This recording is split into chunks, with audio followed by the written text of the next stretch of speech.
Hopefully you can all hear. Good. A, B, C, D, testing. What's up, man? Hey, man. How are you doing? It's been a rock and roll week, and now I'm looking forward to just talking about art. So excellent. Yeah, excellent. Good to hear it. That's what we're here for. So that's good. It's all My Little Pony art, right? All of it. It's the 20 pieces. Yes. People are going to find out finally what you really wanted to keep. All the My Little Pony 20 pieces straight. So I think I'm selling it all to Marcus at the end of this show anyway. So Marcus, be prepared. My Little Pony coming your way. He is a bit of a brony guy. So, okay. So is anyone bothered by the circular windows that we are in? Well, Marcus is calling it boob window. It's like it is a boob window. Exactly, pretty much. Two boobs. We're the boobs, right? We are kind of. Yeah, I would say, yeah. I mean, well, anybody. It is kind of weird because I know you're not used to it. It's binocular mode. Exactly, Dwayne. There you go. Well, anyways, is this your newfangled kind of filter that you're selecting, or what is it for? I'm just trying it out, just because okay. they just introduced it for some reason. Okay, I don't know why you would want this, and when you pull out the camera, it's really small, whatever. But I don't know, it's kind of weird. I'll probably switch out of it momentarily. But don't they have stars or something a little more jazzier? I don't know. I only have only circles, and actually circles, and this other one. Let me try what happens here. It's like a square in the middle. Oh, I see. Okay. Yeah. What's the point? Might as well fill out the top, right? Right. Exactly. Yeah. There you go. There you go. All right. Let's see who's in the house tonight. Say hello to everybody. Have they fallen asleep already? Because it's probably nighttime for some people. Yeah, it's still early, even on the East Coast, And of course, Comic Art Boston. Wow, was here early. Checking in to register my like. We'll try to drop by later. Warmest wishes to Hart and you, of course. Always last, of course. Thank you, Comic Art Boston. Thanks, Cap. Mike says, looking forward to seeing which 25 made the cut. An impossible feat from my current perspective. You are not Hart. You are not Hart. Yeah. You are not Hart. So, Mike is known for keeping going with the collecting. Yes. Yeah. Sir Red Jack Bryan, what is up? Good to see you, sir. Oh, you were early too, so I don't know if you're still here. Yeah, go Vikes, 5-0. Yeah, for sure. They're doing well this year so far. And of course, these are all yours. Hellos and thank yous. Who else we got? The final 25. Is this the Rubén equivalent to the final 4? It's not. But good to see you. Either way, TJ, good to see you. Vivian, what's up? Happy Sunday to you. Thank you for the support as always. Flip. I don't know. Are we flipping art tonight? Only the My Little Pony stuff. That's it, Marcus. You'll get all the splashes. There you go. The final countdown. There you go. Hey, what's up? What's going on with you, Tom? Who else we got? Oh, how do from Sunny. What's up, Sunny? And of course, Danny Hoskins finally able to make it. Everybody, I just want you to know, Danny deserves a little bit of a shout out here. Danny typically has always been working on Sunday nights, evenings, and although he can never make it, has never until now never been able to make it to a live stream. He is like the only guy that I know, because he leaves comments, who always watches on Rewind, hits the like, and leaves me a comment. And is always very encouraging. And I really appreciate that, Danny. So thank you so much. And Danny has told me that his work schedule has been changed recently. And that's why he's here. And hopefully for the next while, he should be able to come in live for the first time ever, regularly to hang out with everybody else. So that's awesome. Yeah. Thank you, Danny. And what else do we have? Oh, Kavi, what's up? The final countdown. Nah. Okay. Evening, CJ, what's up with you? Good to see you. Hello. Hey, CJ. And Jason Ladwig, what's up? Hey, Jace. Howdy to you. Hey, Hart, looking forward to seeing what's stuck. So am I. Hopefully not the food in his throat that you're talking about. I had steak today, so that's actually a good thing. Hey, sorry to hear you got a horrible cold. Actually, Vivian has also got some kind of throat thing right now. Sorry to hear that, Kavi. I hope you get better soon. And there you go. The hello from Danny. What's up? What's up? Hey, Danny. And hellos from Jason. Well. What will Hart have tonight? We will see soon enough. The gang's all here. It certainly is. What's up, Rickster? Hello, number one and Danny. Hi, Tom. Hi, Rick. Hi, Vivian. Hi, CJ. Evening, all from Dwayne. Comics Curing Cancer grossed over $53,000 over the past 2 days. Wow. That's awesome. Fantastic. Comics Curing Cancer. I didn't know anything about that. And imagine how much they would get if you had heard it and knew something about that. Yeah. I should put my stuff up on there. See how that sells. Yeah. Hey, what's up, Sean? Good to see you. Hey, Sean. Good Sunday evening. Who else is here? Hey, Jeff Wedding. What is up in Vegas? Good to see you. It's probably hot in Vegas right now, isn't it? Apparently so. Yeah. I keep hearing, it's really strange. Maybe you can help explain to me in a second something about this weather. I keep seeing these things about heat warning in effect, in California, and it's like and I'm like, wow, still, and it's like it shows 86 degrees. I'm like, 86 degrees. You guys are usually hitting like in the 90s, sometimes over 100. Why would a heat warning come when it's only 86?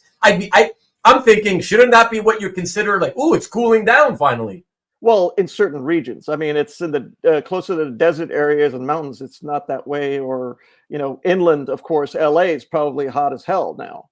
I mean, over here, we're probably in the 80s where I'm at, but Orange County is kind of a cool zone normally. But we still have a few little forest fires that are still going on, I think, that they're still dealing with. So, the big three have, I believe, been knocked out, or at least covered percentage-wise, like in the upper 70s or 80s. But it only takes one person with a match to do harm there. So yeah, I mean, that's what they found out is somebody started those fires, and all he did was light a piece of paper and throw it in there. Yeah, for sure. Yeah. What's up, John? John, I finally got to see your episode with Kavi yesterday, so I had a really good time with that. Wish I could have been there live. I hate having to watch on Rewind, so sorry I missed it, but it was a fun time, man. So, of course, left you a comment and some likes. So, yeah. Hope to see you back again soon, Kavi.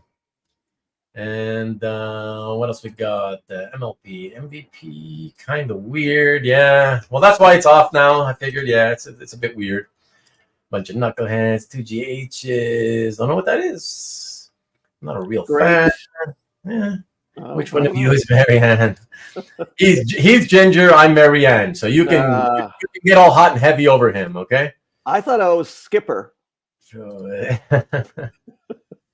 Rubén must be watching every game Tom Brady is doing commentary on. I'm not everyone. I haven't. He's getting better though. He didn't start off so hot, but he's getting better. 25-25 Club. Yeah, my pleasure. I really enjoy the show. I appreciate you enjoying that. You enjoy the show. Thanks, Danny. Yeah, man, that's awesome. Joseph Damon, been a minute. What's going on with you, fella? What is up? Hey, Joseph. It's you.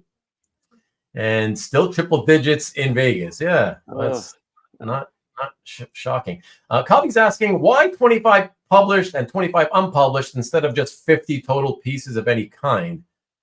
Well, because I want to kind of differentiate between the two. I mean, I could have said 48, commissions and 2 published pages, or vice versa. But, for me, it's like in my mind, I need like equality. So 25 and 25 made sense. So that's all it is, Kavi. It's my craziness that I personify, I guess.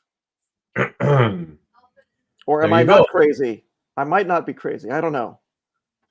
There you Jury's go. out on that still. And so Jason also asked, what made you pick the 25 as the magic number, which is kind of what I had, said. Yeah, okay. The whole arbitrary thing, Right. I mean, I could have gone with 100 and 100 or 200 or 50 and 50, but 25 for me was a manageable number because in the end, it's 50 pieces, right? And to have 50 pieces, I'm happy there. It's like at this point in my career, as far as collecting, I'm happy with what I've got. So why collect more and keep on going where I can just enjoy the ones that I have? So it's more about, I'm kind of moving out of the market and I'm just doing the collection for myself now. So it's good enough. That's a good enough answer. That's Yeah. good as answer. A good, if it's the truth, you can't get a better answer, right? Or it's a lie. It may be with you. It may be. Oh, yeah. It's like, boy, you look good today, Rubén. Thank you. Thank you. I think not. Is that a new aftershave you're wearing? Yeah. Thanks, Hart. What's up, Maki Poo Poo? What's up? Hey, Good to see you. And Caesar, what's up, Caesar? He's asking, what if I want to buy one of Hart's 25-25? Then does he replace it? Well, there is that. I mean, the caveat is that should I come across, let's say, something that would be a grail that haven't seen at all, yes, I would try for that. If I get it, I would have to swap it out for one of the pieces that is in the collection. So, yes, swap is possible. But for right now, I'm good with what I got. And like Rick says, if a new piece comes in now, does one have to leave? And that's a big yes. Yeah. It has to stick to that 25-25 number for me. I mean, it would be nice if more collectors would get to that point. Yeah, well. Yeah, but, most collectors want to keep collecting and keep hoarding. Yeah, well, it's not hoarding. It's just collecting, right? That's right. And Marcus asks, can I gift Hart, gift Hart a new piece so then he'll sell? Only if it's My Little Pony, and only if it's, I don't know. We'll see. That's an interesting thing. What if you were gifted something, right? What if you gifted a piece of art and it truly is something that meant something to you, so that you're like, wow, like, yeah, this is something that I would have bought for myself. It would have made my 25 top. Then you just you think you'll just get rid of you'll look through it all and see where would I slot this in terms of my 25 favorites, and whatever ones would fall, that you don't like quite as much as this gift, you'd pick one of those and get rid of them. Well, somebody that does that would have to really, really know me and my collecting habits, right? I mean, my habits have been all over the place as far as publisher-wise or content or character-wise. So I don't think that there's somebody that could say, hey, I've got the perfect gift that you're going to be replacing another piece from your 25-25. It would be a very hard task. Cobbie makes a good point, though, right? Like, gifts shouldn't affect the count, plus they're your rules, right? So, well, I mean, it could be like, let's say, hypothetically, if there's somebody gifts me something and I put it up on the wall in my house in a frame, but it's not part of the collection still. You know what I mean? Because that can happen. I mean, it's something that the whole family could enjoy because it's a gift from a friend or a family friend or whatnot. I'm sure Mike from NSN Art is going to send me all his Preacher pages eventually. Yes, of course. Just make sure to take him out of the frame. No rules and no wire hangers, says CJ. Well, here's the thing. As people know, you're in the process of trying to sell off everything else. So it's, it's not. So tonight, these are the 25 final published pieces.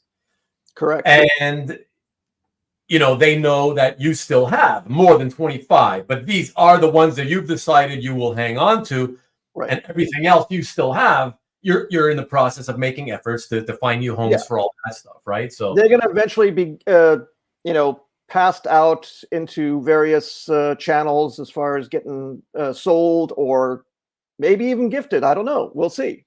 But right. At least it's, in my mind, it's out of my hair, so to speak. And I'm counting down to what I want to have forever, I guess, quote unquote, of the 25, right? Unless, Big Grail shows up and I'm like, okay, that's going to have to come in. That might happen, but, it might not. Marcus, I think, is mistaken, though. Marcus is thinking now that if he sent you a gift, that you would sell it, and his heart's broken, as you can see. Only if it was worth a lot of money, Marcus. You know what? Send me any of your covers, Marvel 70s, or Transformers #1. Send it to Hart. And that's true. There you go. We'll take that one. Okay. I will make sure to inscribe it before I sell it because, property of Hart or used to be.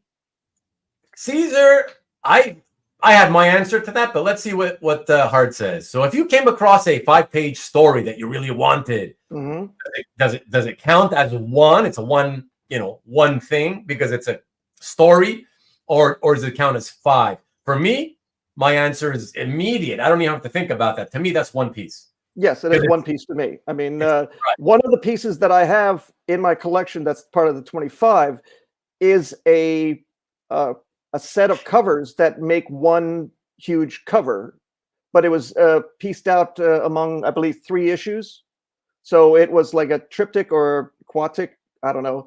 But, that's one piece because it belongs as a whole. So same thing with a complete story, Yeah, exactly. It's about the whole, right? So right, exactly.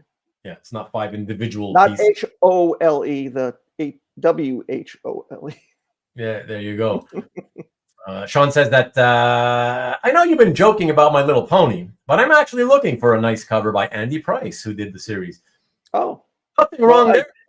I used to know Tony Fleece and used to hang out with him with a lot of the studio mates that Tony had alongside in, I believe, Georgia or up in Spokane. I can't remember. But yeah, Tony's a nice guy, but I don't know any other others. If anybody has any by Andy Price, you know where to go. Sean Clancy, reach out to him. If you met a German girl in England who was going to school in France, would you dance the Mississippi at an Alpha Kappa dance? What? Oh my God, he's in a mood tonight, CJ. Yeah. Oh my God. If you look at pieces based on how much space you have on the walls, then a whole story counts as 20 pieces. Well, but that's not what we're doing. That's not, yeah. That's indeed true, but wall space is an entirely different thing from just wanting to own. We don't have that over here. Yeah, we don't have any wall space. I mean, most of our wall space is taken up by either my wife's and my art that's from friends, posters, different things that we've collected in the past. So it's wall-to-wall stuff on the coverage right now. Yeah. All right, guys, I just want to take a couple of minutes to quickly do a couple of promos. So Mike at NSN Art, Mike, I apologize. I actually had you prepped last week, and somehow I prepped you in advance to give you your promo. And somehow when I logged in, and I did my promos, yours wasn't there. And then after I finished the show, I noticed that it had somehow slid down the way. And that's why I didn't even notice it and forgot about it. So I do apologize. But everybody, if you like original art unboxings, Mike Dellery, who is Mr. NSN Art himself, who is here every week, did an unboxing on his channel last week. And I'm putting the direct link to that there. That's that one. And it's only 6 minutes. He is very, very efficient with his videos. So right. You might want to check that out. And if you know what he collects, it's really right up the alley of what he collects. So yeah, feel free to check that out. And it could have been that. It could have been that. I could have done it on purpose, and now I'm just lying to you. But I'm not. I'm telling the truth. I don't know, Mike. I can't trust Rubén right now. He said something nice to me today. I don't know if that's real. Take it with a grain of salt. Yes, you might have to. Yeah. Let's see. Okay, and then we have Karl. Karl, who is not here at the moment, but will probably come in after. And he has, as he often does, he has 2 videos this week. And so I'm not going to say what the first one is, but that's the link to it if you want to surprise yourselves. And the second one I'll tell you is his weekly comic review. So he reviews and tells you what he thinks about some of the comics that he picked up for the week. And that is that link that I put in right there. So there you go on that one. And let me see. So last but not least. Okay, so as usual, lately especially, don't have a direct link. Sorry, Nick, but everybody tune in, please, if you have the time and like to claim art. It's a weekly claim show / talk show on Nick Barucci's channel, The Original Art Experience, which you can find, of course, here on YouTube at youtube.com/theexp. The URL is right there in front of you. And it is every Friday at 7 p.m. Eastern, 4 o'clock Pacific. And that is Nicky B himself right there. So please do tune into that. All right. And when will you have Nicky on the show? And Nicky B, unless something happens again, right? Nicky B is going to be in the studio with me next week. There you go. Yeah, next Sunday. Come check out Nicky B on Comic Art Hangout. We're going to discuss 20 years of Dynamite Entertainment. It's 20th anniversary of Dynamite as a publisher. So that'll be a great show. Yeah, I'm looking forward to that. And you guys will be able to ask any questions you want to. We'll make sure Nicky B answers. And what I love about Nick is, you know, you guys who have seen him, you've been on his show, you've seen him even, you know, here when he appeared, and we got him impromptu as a guest, you know, later in one of our shows. Mm-hmm. And we started talking about publishing. And he's very honest. He's not the kind of guy, because he's a smaller publisher. It's not like you'd be talking to the head honcho at Marvel or DC, where if you ask them questions about publishing and the financials of publishing, and, you know, they're not going to tell you jack squat, you know, and he's very open about that kind of stuff. So it's really, that makes a really big difference when you want to have a conversation about that type of topic, you know. I have an important question for him. It's boxers or briefs? You'll ask him next week. Yeah, ask him that. Yeah. Be sure to show up for sure. So that's that for the promos, everybody. Nobody to shout out this week as new subscribers. I had 2 new ones, and then I lost 2. And the ones I got, I couldn't see your names anyway. So let's call you anonymous. And thank you for subscribing, Mr. Or Mrs. Anonymous. So yes, sir, Danny, it should be good, man. I'm hopefully he's going to be here this time. Let's hope I don't have to make a backup show. But yeah, I have to wear a mask that is Nicky B's mask and then pretend to be him for the whole show. I might have to. Oh, okay. I might have to do that. Yes, I might have to get you to do that if he cancels on me. You know. Everybody will drop out of that show for sure. Yeah, maybe not. Oh, no way. Yay. No, I'll be in Hawaii next weekend. Well, you could always tune in from Hawaii if you want. It'll be Sunday afternoon. It'll be 2 o'clock in the afternoon in Hawaii, Alberto. So yeah, that's doable. It's doable. I mean, I know you'd rather be out with your son, your girlfriend, whoever you're going with. on the beach and stuff, but let's not lie and say it's not doable, because it's doable. Yeah. So we'll leave it up to you if you want to show up and tune in or not. And I'll catch next week's show on the replay. Got something going on with my oldest son that night. No worries, Sean. Anytime you can make it live is cool. And I appreciate, like I always say, I appreciate any second, any minute that anybody is able to give me and give us. So yeah, no worries. Can you show us some backroom bag and board moves? You'll have to ask yourself. You'll have to ask him. Bagging and boarding. You know, bagging and boarding comics. In the back room for some reason. I don't know. Is that like a clandestine kind of hush kind of art sale thing, or what? Yeah, that's right. Hit the likes all. Yeah, if you don't mind, if you're watching here, you click there's a thumbs up icon somewhere beneath where I'm pointing. If you don't mind, please, I would appreciate you clicking that. For those of you who are not subscribed, please do not subscribe unless you absolutely want to and think you will be watching more of my content in the future. So all I ask is you hit the thumbs up if you don't mind. That would be nice. Okay, that'd be appreciated. Thank you. And that's his make-out spot. Nick will send Spencer to do the show. Spencer ain't going to do the show here. If you're going to send Spencer, sorry, Spencer, but I have no interest in doing an impromptu art-selling Spencer show, all right? Who's Spencer? Spencer Beck from the Artist. Okay. I got it. Yes, that's right. He takes over Nick's when Nick sometimes has to, like, when he's not able to make it, to his own show or whatever. Like, there's been a few times where Spencer has taken over and done like a sales type show or whatever. And okay, you could use some Skylar. Oh, Marcus is hot for Skylar. Oh, we know now. Marcus is hot for Skylar. Isn't that shame?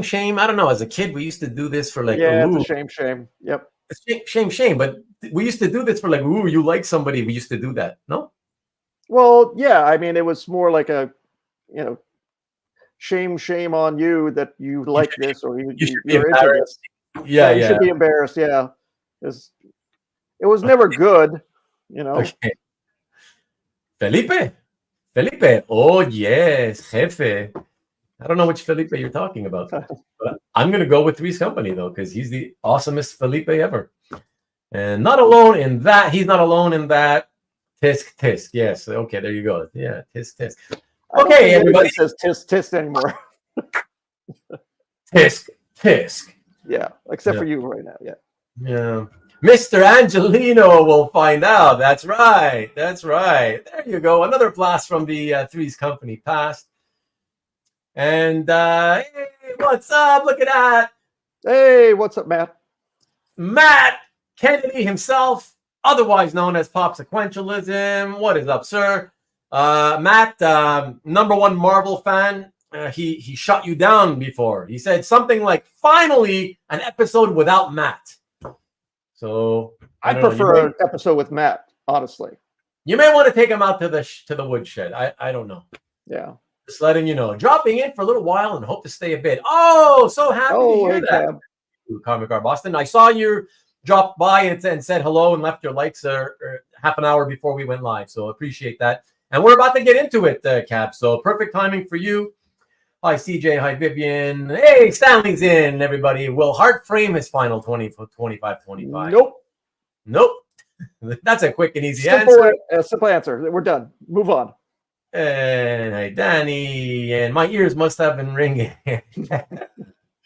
Okay. All right, everybody. So, unlike usual, where we get the guests to tell us a little bit of their background, how they got into comics, how they got into artwork. You guys who are regulars, especially, which is most of you, already know that Hart, having been here many times on many different episodes of many different series, he's already given us his a story.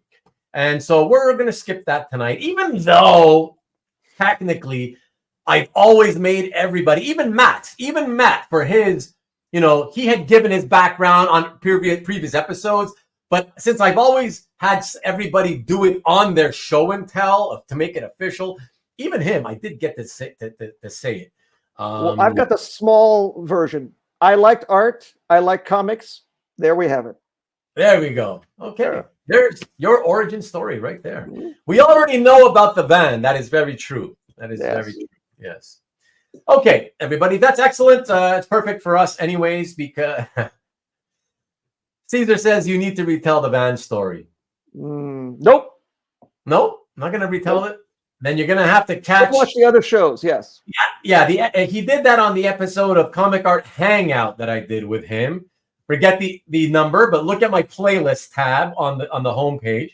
Hit the playlist tab at the top. Scroll until you see the episode of Comic Art Hangout, and that's the one I believe where Hart told his story. A lot of great stories, but in particular the one with the van and a lot of sad stories. Ladies' underwear, Russ Heath, and all kinds of great stuff. So 25 is all I can fit into the van. Yeah. That's right. The van is parked down by the river, as we've established already, so everybody knows that. That's all you need to know. I tried selling ice cream, but that didn't work. No kids want to approach that van. No, nobody. Not even adults. Can you rename it Comic Art Van Out? What? Oh, I'm out of the van. I'm coming out of the van, man. Okay. Name it. That's Marcus. We are on with the show. Very excited for this. All right. So, yeah, everybody. The interesting thing is that if you know Hart in terms of what he's into, what he collects, if you checked out his gallery online and stuff, then I would say, you probably won't be surprised by anything that you see tonight. Whereas those of you who, if you are somebody who is not familiar with the kind of stuff that Hart has collected throughout his long and tenured career in this hobby, I think you probably would be surprised. And I say that only because of the fact that people, if you don't know somebody and they say, wow, I'm getting out of this hobby, I'm keeping only 25 pieces, most people tend to think in a certain way of, oh, what's he going to keep, right? I think I'm full of shit. Yeah. Yeah. So some people may be surprised, but anyways, we'll definitely see. It's a van hangout for sure. Some root beer floats in the van. Like I said, the kids don't approach it. That's the problem, Van smoking.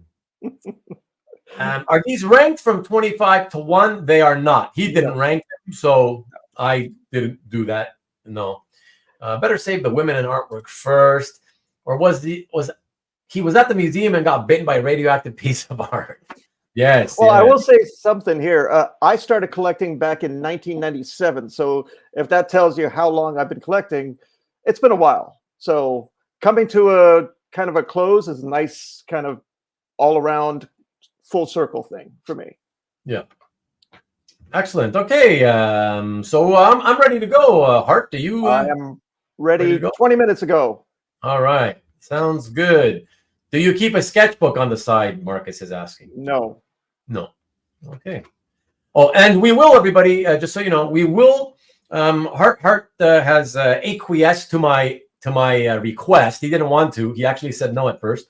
Yeah. But he has acquiesced to my request that we do another show and tell in the future for its final 25 of the non-published artwork. So the commissions that he's decided to keep. And I got to tell you, Hart, I mentioned it in a previous episode. I'm actually slightly more excited to do that episode because, and that's weird for me to say, because I don't collect. I've never really been a commission guy, right? You don't, yeah. But I was so pleasantly surprised by some of the commissions, which, by the way, and this is what's even more shocking, the ones that surprised me the most, that I really enjoyed the most, were by no-name artists. Yep. Like probably guys that I guess you saw at conventions that they're not professional. Yeah, they could be guys from animation or storyboarding or even the film industry. So it's right. Non-comic book type people or whatever. So I was like, oh, and that's what made me sort of say, hey, really would like to do it Final 25 because, yeah, man, it's fun. And, a lot of people collect commissions anyways, right? So, yeah. I mean, and since everybody knows now that you're doing 25, you might as well do one for each and show them all, So yeah, I'm looking forward to that. Don't know when we'll schedule it, everybody, but it'll come eventually. And each person's taste is unique, and the reasons are multifarious. That is very true. That is very true, Cap. Yep. And it's an Art also got his first page in '97. Insult after insult, Hart. Why do you stand for it? When did I insult him? Any from the adult film industry? Asks Marcus. Marcus, you're gonna have to slide into my DM later on. Yeah. But you guys will remember from the show and sell that we did, the last one we did with Hart. He had 3 pieces by that artist Anthony Carpenter, right? And that would have been a great example of what I'm talking about. Like, yeah. I love them all, but especially the Nancy Callahan from Sin City piece. Love that one. And what was there was you had the Phoenix, which was very, very nice. But that wasn't the second one. That was Shark. and the Tiger Shark, right? Yeah. So stuff like that, really, really cool stuff from somebody. And there was a time 20 whatever years ago when I would have been. Not only would I not have interest in getting commissioning people, but I would thumb my nose down at anybody that wasn't an established pro. Though, in all honesty, most of the ones I would see were just not good enough. So I was like, why would anybody pay? I can agree with that, but as everybody knows, artists start out, in the amateur stage, and they grow into what they I know. are and that's why I be famous for. Yeah, and that's why I've over the years sort of given more. I've become more, you're flexible, open to that. Yeah, exactly. His ginger collection is ginger collection is epic. Yeah. All right, everybody, let us cue this up and get this show and tell started. All right. So, one last thing, everybody. I forgot to show you guys this last week, real quick. Can any of you? I'm just going to show you a quick picture here. Let's get into it 20 minutes later. Yes, Dwayne. Did I miss round 1 or just the foreplay? Just the foreplay. And one more little bit of foreplay for you, Kavi. Can any of you guess who this is? Okay. It's somebody. It's one of you who are here right now. Okay. And can anybody guess? The rest of you, and the subject of this photo. Keep your mouth shut until we see if we can get some guesses. All right. Check this out.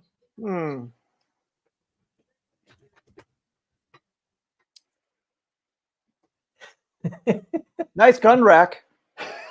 Yeah. He's got some kind of AR-15 there, ready for the next school shooting. I think it's more of a air gun thing, but that's something to put there. But let's see. Let me jump back into the chat and see if there's any guesses. Let's see. Hey, Kenneth. What's up, Kenneth? Good to see you. Alberto, I know you know. With the gun, Hoarder's Hide. Hey, that's a pretty good guess. That's a pretty good guess, but it's not. It's not Scott. No, not Hoarder's Hide. John says it's definitely not him. Tom is wondering. Tom's wondering. Look at that. Kavi and Alberto, look at this. #1 gun rack.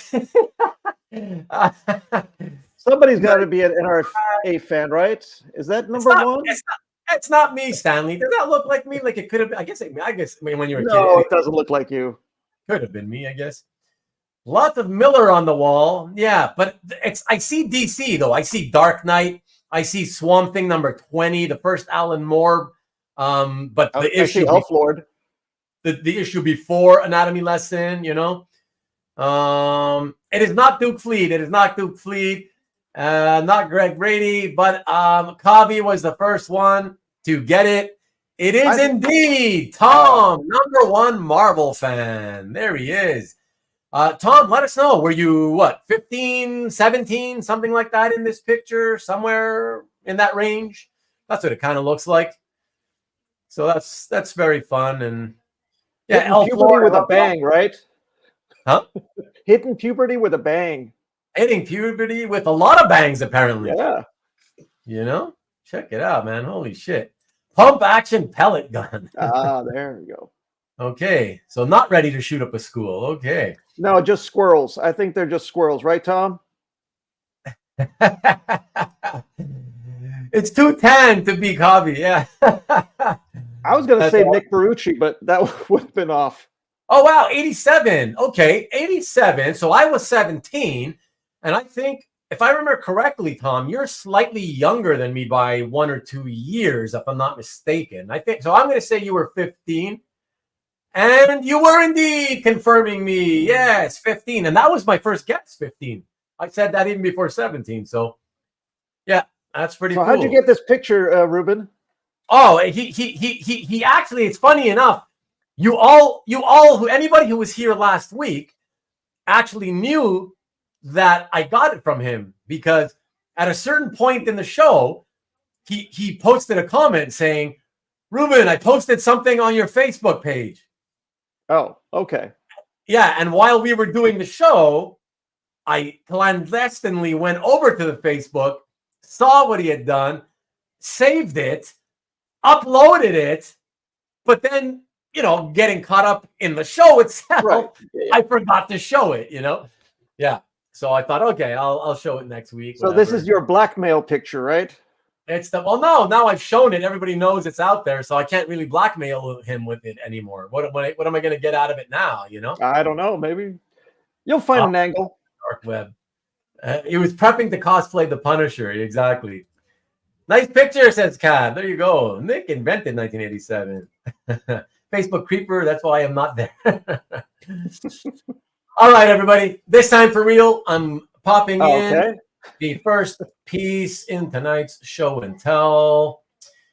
And for that, tell us a little bit about this first piece. All right. A couple of which we offered for sale in your show and sell a couple weeks back. Yep. Here we go. Check this out. Okay, so this is Gambit by Steve Skroce Rob Hunter. Yes, I did let go of a couple pages from Gambit last week, but the two that I did keep are in this collection. I'm a Gambit fan for during the 1999 series. So, yeah, this was a good match for what I was collecting back then. And Skroce is a great artist, or Skroce. Skroce, apparently, yeah. Skroce, sorry. Yeah, so that's about it. That's all I've got for this one. Okay. Remy, says Kavi. Yes. And yeah. People love to repeat the outstanding sound effects on pages we show. CJ says, at least there's no sploosh or stuff like that, right?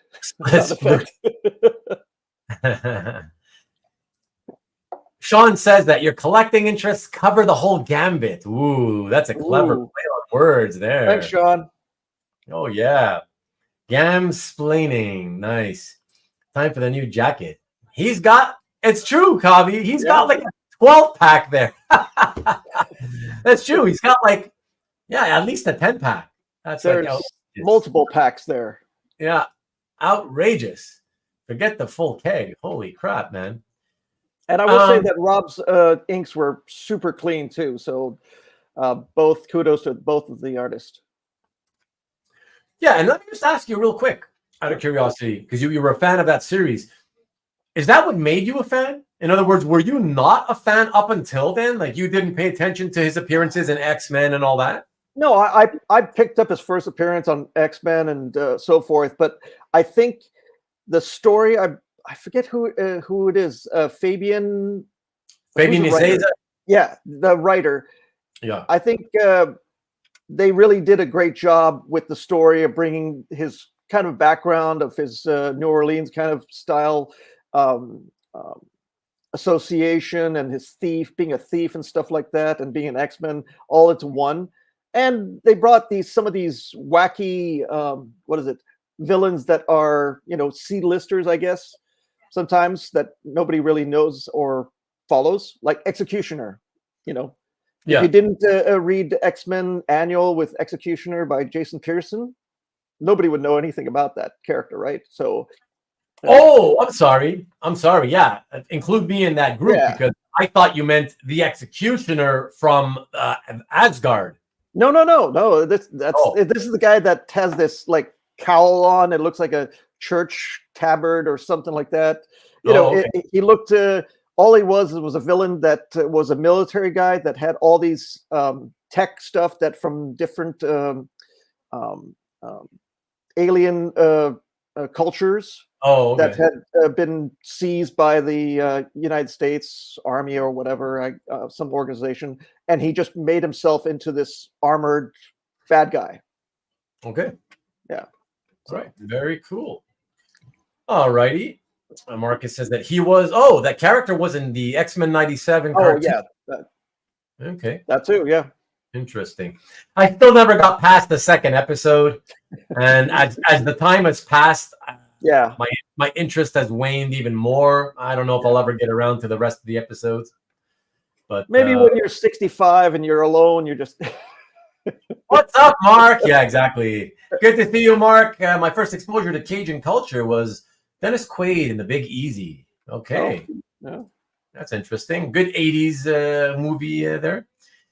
And he fired the gun that depowered Storm. Oh, that's who Executioner is? Oh, okay. All right. Thanks for the knowledge, Marcus. Appreciate that. Yeah. All right. And while we go to the next one, we'll go to the next piece here while I chew on some of my... You guys know what these are? You guys ever have these? Sour gummy worms. Yeah. You have, so you're familiar with those. Oh. Do they call it the same thing? What do they... Well, this particular brand calls it Sour Neon Worms or Vert Néon Surette in French. We do not have that brand. Well, unless that's like the $1.99 brand from Big Lots. Selection is the house brand for one of our local grocery chains. Oh, okay. Is it like a cheap market? Huh? A cheap market? Hold on, I have to hand some over to my daughter who's reaching in. Quick, don't take too many. Take it all. Arwen, take it all. Okay, enjoy. But yeah, don't hang your dangle in front of the camera. Nice. I think those are called sweet tarts. No, not sweet tarts, but I remember these are sour worms. Over here, we've got a bag. Big for little kids though at Halloween, or big kids like me at any time of year. Yeah. Comic Art Boston says hello, Arwen. She says sure. I don't say hello. And Hart too. Did you hear that? Yeah, I heard. Okay. Run, Arwen, run. Yes, Canadian. Those are van candy. Yeah. Yeah. So the only way I can get Rubén in my van is to use gummy worms. What do you got there? Evan gave them to me. What are they? Oh, I'll have some of these. You guys know what you guys know what these are? Do you guys get these too? No. Swedish berries? No. Are you serious? Yeah. Here. It's like a chewy, same thing, like a chewy. Oh, okay. In Germany, I've seen those, but not over here in California. Okay. But yeah, I know what those are. Yeah. Oh, okay. Sorry, everybody. Sorry, getting lost in Candy break. Candy break. Candy break. Yeah. Swedish fish. Us too. Yes. Yeah, it's Swedish fish. Us too. Except they also make different types of shapes and stuff. You know. But all right. Swedish fish are very bland. Yeah. Oh, yeah. These are pretty. I mean, these are pretty. I thought these are pretty sweet, and I don't know. I think the fish are. I don't know. I don't think they're bland at all. Well, must be because I need more sugar in my diet. Or different strokes and different folks, I guess, you know. My diabetes has to hit somehow. Yeah. All right. Let's check out the next piece, everybody. And this one, tell me if I'm mistaken. I have a feeling that you may have talked about this story in the past on one of your previous appearances, but maybe not. Maybe it's not this issue. I don't know. I just want to know if this Give is it to something me. special with this issue. So let's check it out and let us know. Oh yeah, okay. So yes, I did. I think I spoke about it when Matt Kennedy was on the show with me. I'm not sure, but this has to do with the adversary, who's Satan in the Hellblazer series, because he gets Holy what is shit. it? What's going on? Did you hear that massive explosion sound? No. Oh, okay. I guess You my okay? filter. It sounded like we were in Israel all of a sudden, or Lebanon. Okay, But well, that's not good. it was just thunder, though. Just thunder. Oh, okay.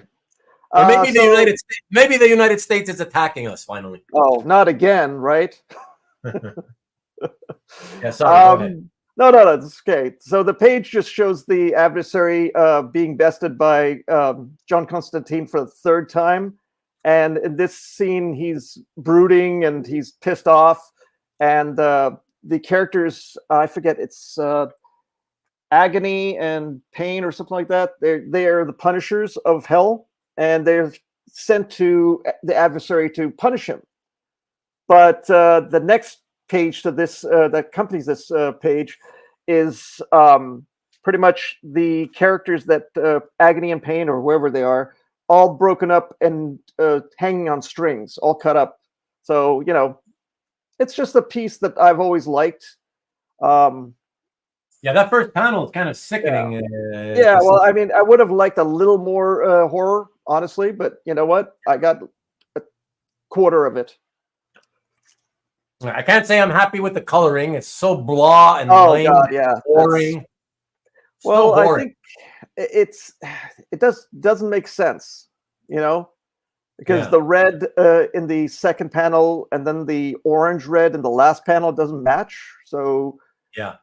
is it the mood of the character being infuriating? I don't know. It doesn't work very well. So they're called Agony and Ecstasy, correct? Ecstasy. Okay, there you go. That's yeah. Mike would know. That's NSN knowledge right there.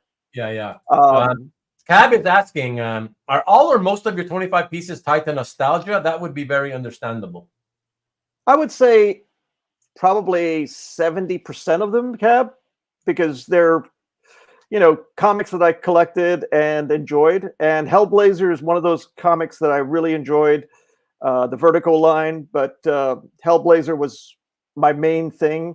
I did get into Sandman, but not as much as everybody else had. But I kept up with Hellblazer a lot. So I had a whole issue run from 1 to whatever it ended up being. So, Okay. but you know, I like to see character development as well as, you know, just weird stuff that not the main character has to do with, you know, because there's no John on this, right? So it's all about Satan. Wow. Satan's in my van. That's very scary stuff for very highly religious people like myself, you know? Oh yes. I'm sorry. I offended you. You're offending me now, Hart, with your vicious artwork. Do you want another gummy worm to soothe your Yes, of course you do. Oh, I feel better. I already feel better. You know what would be cool is if we were sitting next to each other and you just pass over the gummy worm. I could have had the gummy worm gone and bought it, and then we just do a passover. You know, we should have tied that up, and you know. Oh well, it's magic, guys. It's van magic. there's always a chance in the future. Keep it up. We just got to work at it. Gummies are kicking in. Yeah. Yeah. All right. We're always offending Rubén. Exactly, Cab. You got it. Why not? I gotta offend him somehow because I'm always on the other side of his thoughts and his beliefs. You know, he's on this side, I'm on that side. You know, we always fight about some stupid subject matter. You know, or another. Yeah. Or another. Okay, ready for the next one? I am. All right. Oh, let's check that out. Here we go. Okay, Lobo. Early appearance of Lobo. This issue is the one where Lobo goes after Superman, and I'm a fan of pre-Bisley Lobo appearances, like the Omega Man and this appearance, obviously, in Miracle Man. He had a different look, less Bisley style, and more like disco 1980 style. So that's what I liked about Lobo. He was very cornball-y. But this, I believe, I bought at least 15 years ago. It's been in my collection ever since. So 15 years ago? Yeah, or whatever. It's been a while. Well, it's like no more than probably. When was it? I gotta. No, that's quite a while. I mean, It's a while. Yeah, it's a while back. I mean, I bought it. I think I bought it for like $300. So back then, it would have been a lot of money, especially to me. Yeah, and so tell us why this one. I mean, okay, you mentioned Lobo, so for you, it's definitely more about it being Lobo guest appearing as opposed to this being from a Superman comic. Is that? Yeah, it's more about Lobo than anything else. I was before Bisley came on. I was really looking for a lot of early appearances of Lobo. I think there wasn't very much out there. Most of the stuff was still hidden, I guess.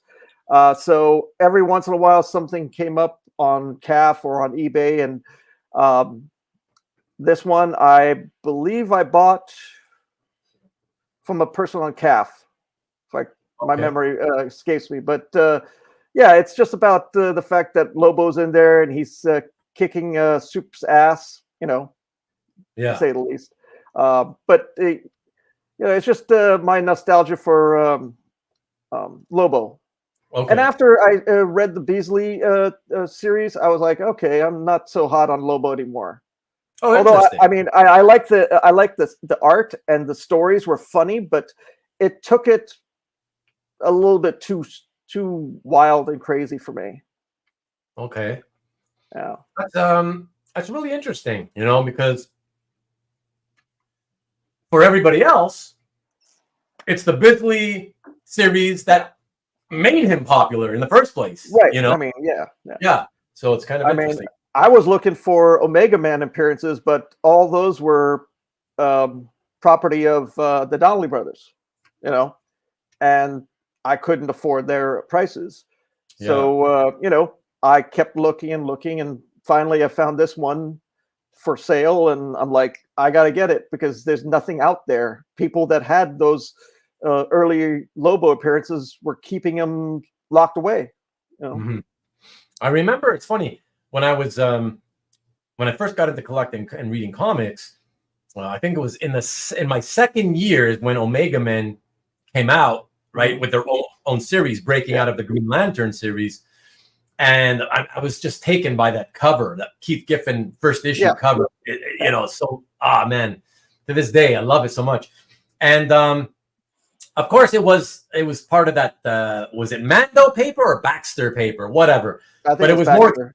More. Right. It was more expensive, right? Yeah. And of course, being more of a Marvel guy, right? It was hard for me to afford not only an extra title, but one from DC of a new, a new book, So I didn't collect for long, but I collected until the third issue. So I bought 1, 2, and 3. Right. And I remember thinking, reading number 3 when it came out and thinking, this Lobo guy seems pretty cool. Yeah. Fast forward, I don't know, 8 or 9 years when they decide to do something with him and do that miniseries with Bisley and all that stuff. And I'm like, that's Lobo? I go, they used to have Lobo and Omega Men, but who's this guy? Well, like, he was in a jumper or a jumpsuit kind of outfit, orange and blue kind of outfit, which was really funky. It was disco tech, Yeah, but the hair was also like slicked back or whatever. Back, it was different, Right. So I didn't recognize him. I was like, I didn't realize it was the same guy. And and then I was like, okay. Keith Giffen had a different style too, so it was very like true black spots or dark spots kind of thing. So his facial features for Lobo were very different. That cover did sell this year. I know. The Beasley? Rick, the Omega Men 1 cover. Oh, Omega Man. Okay. Yeah, Rick, do you remember the price? I remember how many tens of thousands was it? I don't remember. But yeah, that was classic. Then what about number 3? Where's number 3 cover? Yeah, exactly. That hasn't come out. That hasn't surfaced yet. I remember them from Teen Titans. Yeah, the new Teen Titans, they were in there, but they were in Green Lantern first, I believe. Yeah. Joe Staton did that one, I believe. Yeah. Tom says that when Lobo started getting hot due to Wizard pushing him hard, I could never find Omega Man comics. Really? Yeah, I remember that too. Yeah. Okay. It was kind of, for a long time. That's Wizard did some weird stuff as far as their pricing with comics. As soon as they came out, they said this is hot. Everybody started throwing money at that issue to just buy it. Just yeah, exactly. It's that's whatever. It's always the hype thing. Yeah, it's speculative. Yeah, exactly. By the way, hello, Karl. What is up? Good to see you. Hey, it's Karl. been a few weeks. Glad to see you're here, which means you're doing okay. I hope your girlfriend's okay. Hope she's doing better. And yeah, man, glad to have you for as long as you can stay this evening. Appreciate it. Thanks for dropping by. You looked it up, and it's 48. Yeah, still, ton of money, man. That's big time money. Yeah, probably sold for 200 when it first came out. Yeah, exactly, or less probably. Less. Yeah, there we go. John Brown coming in with the knowledge drop. 143. That's correct. That's what sounds good. Yeah, the first Omega Man 143. That's right. Yeah, so there you go. All right. Cool. Moving on. We go to the next piece in tonight's show and tell, which is this one. Yeah. So Nightwing. I've always had a soft spot for Nightwing. Yeah, it's kind of, but it coalesced when the series started with Scott McDaniel doing the art. So I've been a fan of Scott's work for a while, even when he did Daredevil. He was doing pseudo Frank Miller style, but then when he morphed into Nightwing, he did his own style, which is really cool, and a lot of graphic black kind of work. And this page has 2 characters that I really like. It's Blockbuster and Soames, who's the detective with the handgun. Mm-hmm. So who becomes a villain later on that some of the people that collect or read Nightwing might know, but that'll be later. And Marcus says, why this page though? Because remember, you're talking the final 25 total pieces, right? And if you're going to have a Nightwing piece or 2, I mean, it's cool if this happens to be one of your favorite storylines. That's a reason. That's a good reason. It is, but it's also the characters that are developing, because Blockbuster and Soames are really integral to the whole storyline of this the Bloodhaven city that Nightwing's operating at. So it's more about the story and those 2 characters that are the big main bad guys for Nightwing. Yeah. Oh, okay. Yeah, sorry to interrupt you, but that's easy. No. It's fine. It's fine. But I guess that to sort of take a little, take Marcus's comment a little further. I guess he's probably thinking, Flash. No, it doesn't. No, because that's too obvious, right? Like everybody would a lot of people would do that. But I guess what he's probably thinking, and it's certainly what I'm thinking, is, okay, I can buy that. Hey, you love these characters, you love the story, right? Oh, well and good, but like this can't possibly be the nicest page of the storyline, right? So it's like, couldn't you have found like an even way better one with these characters that shows them better? And well, I came on board Nightwing late because I read it in the trade paperback, so I didn't read it in the comics itself.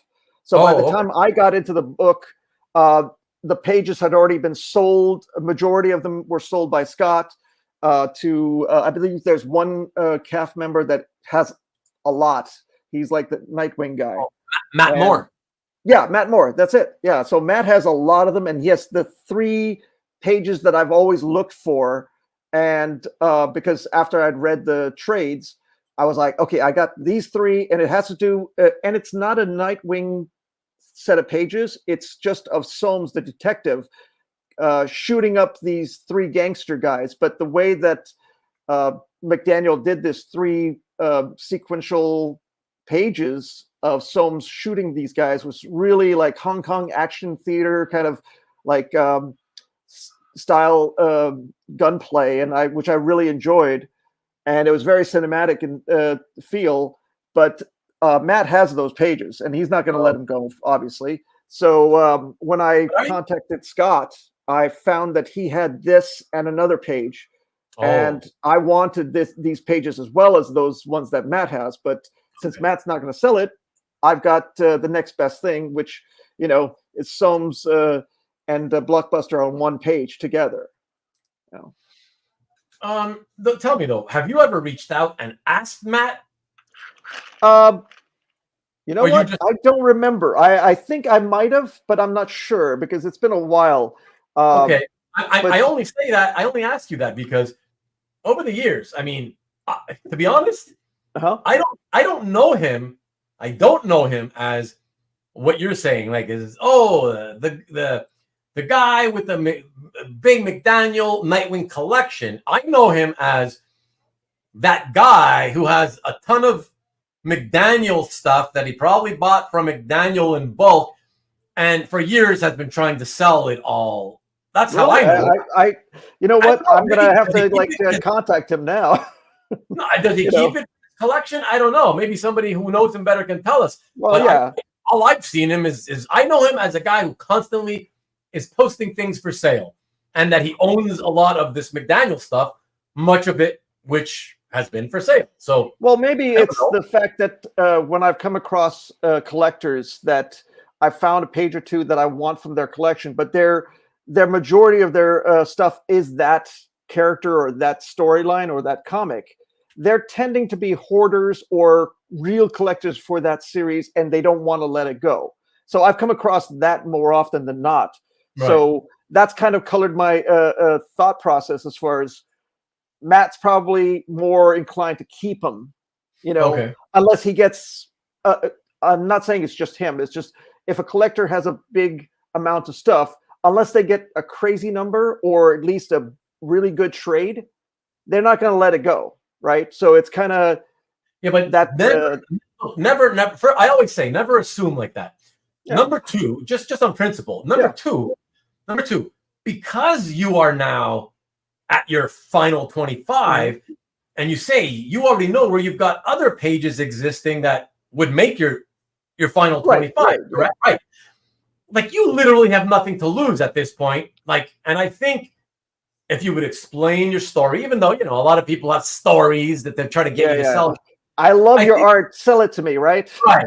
But when it's sincere, I believe it usually the sincerity comes through, right? So you have nothing to lose. Hey, Karl, what's up? Jumping in with a big comment. What's it? Evening, jumping right into the discussion. Oh, no harm in asking. Your passion. Yeah, see, saying what I say. Your passion will come through in the message. Exactly. It can go a long way. And so if Matt's looking at this, please. No, just kidding. There's no sincerity in that. Sorry, Matt. But I mean, but for me, I'm very happy owning this page, right? Because it is a very nice page because it kind of personifies those characters for me. They're really bad people doing bad things, but they kind of do weird, alliances, but it's all about the story that happens too.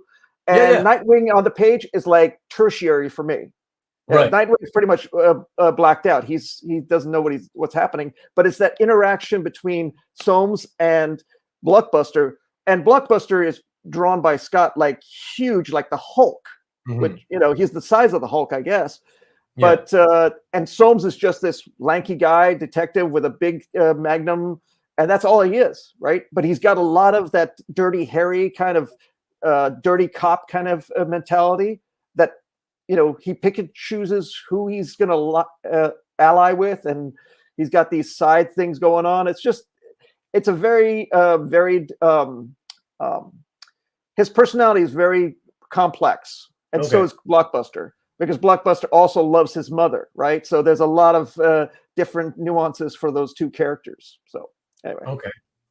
Well, just so you know, we got more of our friends sending messages your way to say, if you were respectful when you reach out, it's okay. Karl says, we're just here to help. There may be a chance to upgrade, quote unquote, that spot in the 25 if you can get those pieces. Right. I understand that. And like Karl says, if you're ashamed to ask, then of course you'll get nothing. But if you ask, you may actually come out with something, right. you know? Well, I mean, but as I said before, I'm colored by the fact that my previous interactions with other big collection people have gotten no response, or a response never going to let it go. So it kind of, in this hobby, we're small hobby, right? But I try to be respectful to people that I contacted in the past. Sometimes it didn't work. Sometimes it did work. So, yes, you're right. But at this point for the 25-25, I don't want to jump right into asking somebody for a new piece to replace what I've already established, right? Oh yeah, so, but I'm not even saying like I'm not like Karl used the word upgrade in quotations. Right. Yeah. I'm not even, and look, Kavi says no need to upgrade. You said why you love it. Right. Right. So I'm not even saying, I'm just saying it doesn't hurt if you really love those pieces. Just on principle, you should reach out because they may be available. And I'm not saying to upgrade. I'm saying you may love this one plus the couple that he has, and you might be willing to love those enough that you'd get rid of two other ones and bring in those, right? And right? And then you have three of these, and you're willing to, that's what I'm saying. So well, but that's the crazy part is getting it down to the 25. I'm already squishing all my favorites into that little small number, right? Yeah. It has to be really, really something that I want, and I can't live without, right? It's, but I'm appreciative of if, let's say, Matt, I contact him later on, and he says, yes, I can do that, and I'll be like, okay, great. Now I have to make the really difficult decision of which 2 or 3 or whatever it is I let go, right? So it's it's not easy. Doing what I did is not the easiest thing, because it's like, my favorite watches. I have favorite watches that I wear, and sometimes it's like, do I want to let go of the one that I don't wear too much, but I really love still? Oh, I get it. Cab. I get it. But he can't stick around for the whole show. That's why he and then you got Cab. Come on, man. Kavi's leg is hurting him, so he can't stay around for the usual length of the typical episode. So that's why he's always telling us to go keep moving. But yes, I just want Kavi and Cab to show up on the stream right now, please. Oh, and exactly. Like Karl says, Kavi and Cab. Why next? This is good stuff. Exactly. I want to hear what Hart has to say. But Karl, I just explained why those two guys are always trying to get us to go forward. So now you know. Real quick, just wanted to say, Danny says, if all else fails, you dig around his past and blackmail. I don't troll Facebook that much, so I don't know if I can do that. Right on, Cab. Yeah, just trying to help you out, Kavi. That's not why I said it. Yes, it is. All right, let's move on though. In all seriousness. Yeah. Okay. So from there, so interesting. So this one, people have seen it. People have seen this one. Yes, because I know what it is. I can tell you. Keep going. Does it have a female on it? Yes. Yes, because, and this is okay. So we'll show it, and then after you'll tell us what you love about it, and then we'll come back to us, and I'll ask you a question. Okay. Okay. So let's let everybody see it. Okay. Yeah. So this is FemForce that I had placed on one of our sales shows, right? I think it's the first one or second one. What? I don't remember. It was either show and sell, either 12 or 13. It's the weekend where we did 2 shows on. Okay. So it's one of those. Yeah. So I mean, I've been a fan of FemForce for a long time, obviously, and I've had a few pages. And but when I was trying to sell some stuff off, I'm like, okay, this goes with the other pages. So I kind of just said, let's sell that off. But I was happy that it didn't sell inwardly, because later on I kept looking at it. I'm like, you know what? I really do like this page. It's a page one splash. It's FemForce. It's one of the main characters, and it was drawn beautifully. So what better one to get, right? So I kind of changed my thought process as far as, I don't want to let this go after all. And I'm glad that nobody picked it up. Yeah. So thank you, everybody. But it was kind of a flip-flop for me. I was just, out of my mind trying to sell it. But then when I really looked at it, and I'm going, I like the fact that it's got glue stains. It really has all these paste ups and stuff, and it's got all really nice detail by John Dell and who's the Bill Marrimon? Marrimon.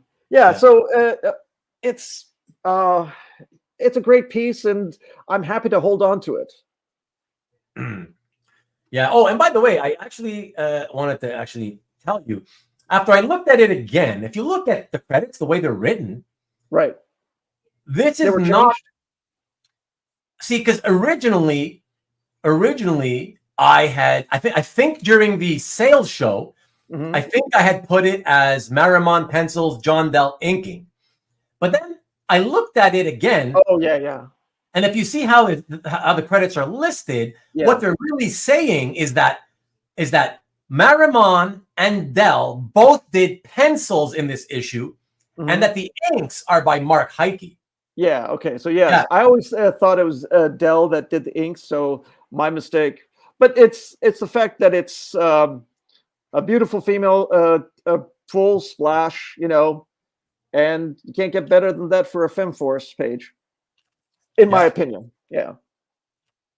No, it's a beautiful one for sure. Absolutely. Marcus says, I prefer it if she wasn't stained. Well, Marcus, I like the stains. Just don't take a black light to it, people. Yeah, true. Tom says that you like many unknown artists. True. Art is, it doesn't matter if it's a top tier artist or a no-name artist. The art speaks for itself, right? It should. I could not do this. I could not draw like this. And there's some top name artists, in my opinion, that suck compared to what Bill and Mark did on this. So, that's how I feel. It's like sometimes the unknown artists are the better artists for me to enjoy and collect. Yeah. Oh, that was loud. Perfect. Yeah, no, that's it. And I think I believe, if I remember correctly, we were asking 700 on that one. So I saved myself $700. And there you go. Exactly. What to have to pay myself. Here. Sonny agrees. Here, he says. Oh, thanks. And Stanley says, great point, Hart. The artist shouldn't matter. As long as you like it, that's what matters, right? Well, correct, Stanley. It's about, we love the art. Whether it's by Joe Schmo or Joe Blow, doesn't matter. Yeah. It's just. Yeah, I mean, it's not a secret. Everybody who's been watching so far can see that this isn't like, and this is what I was alluding to earlier on when I said, those of you, if you're not familiar with Hart's collection, you may be surprised. And what I meant by that, if you haven't figured out, was to say that typically, if somebody's saying to you, I'm getting out of collecting, I've been around for 27 years now, and I'm keeping, I'm whittling down everything, I'm selling everything off, I'm keeping these last 25, you think most people are going to be thinking, oh yeah, he's going to be keeping all the Kirby's and the John Byrne classic X-Men stuff, all the name shit, right? And that's the thing. I always respected about you as a collector, Hart, is that you look through your collection, and for the most part, you have had and still have some big names. Right. But for the most part, it's not. It's just random sort of, average everyday, workman type, good, strong artist. But you were never an artist chaser. That's what I loved.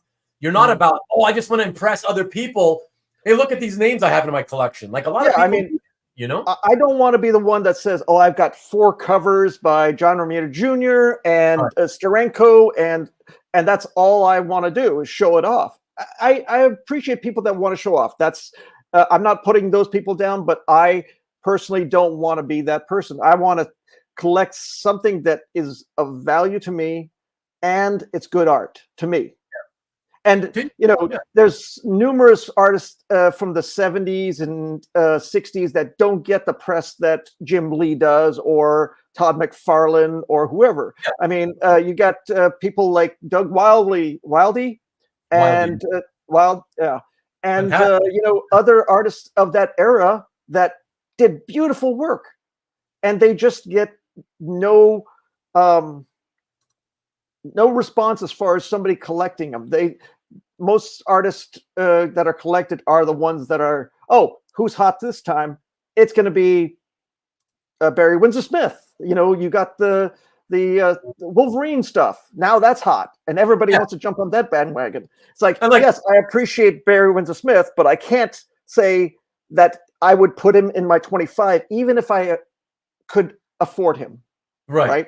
And good and perfect segue, because Tom says, plus those artists cost multiples more in comparison to the ones that you typically. Right. But to me, it's not about that money value, because, I can see the value of McFarlane, how he brought about some stuff. But to me, I'd rather get the no-name person, Paul Norris, Paul Norris from the Golden Age, great artist, than picking up a McFarlane Spider-Man.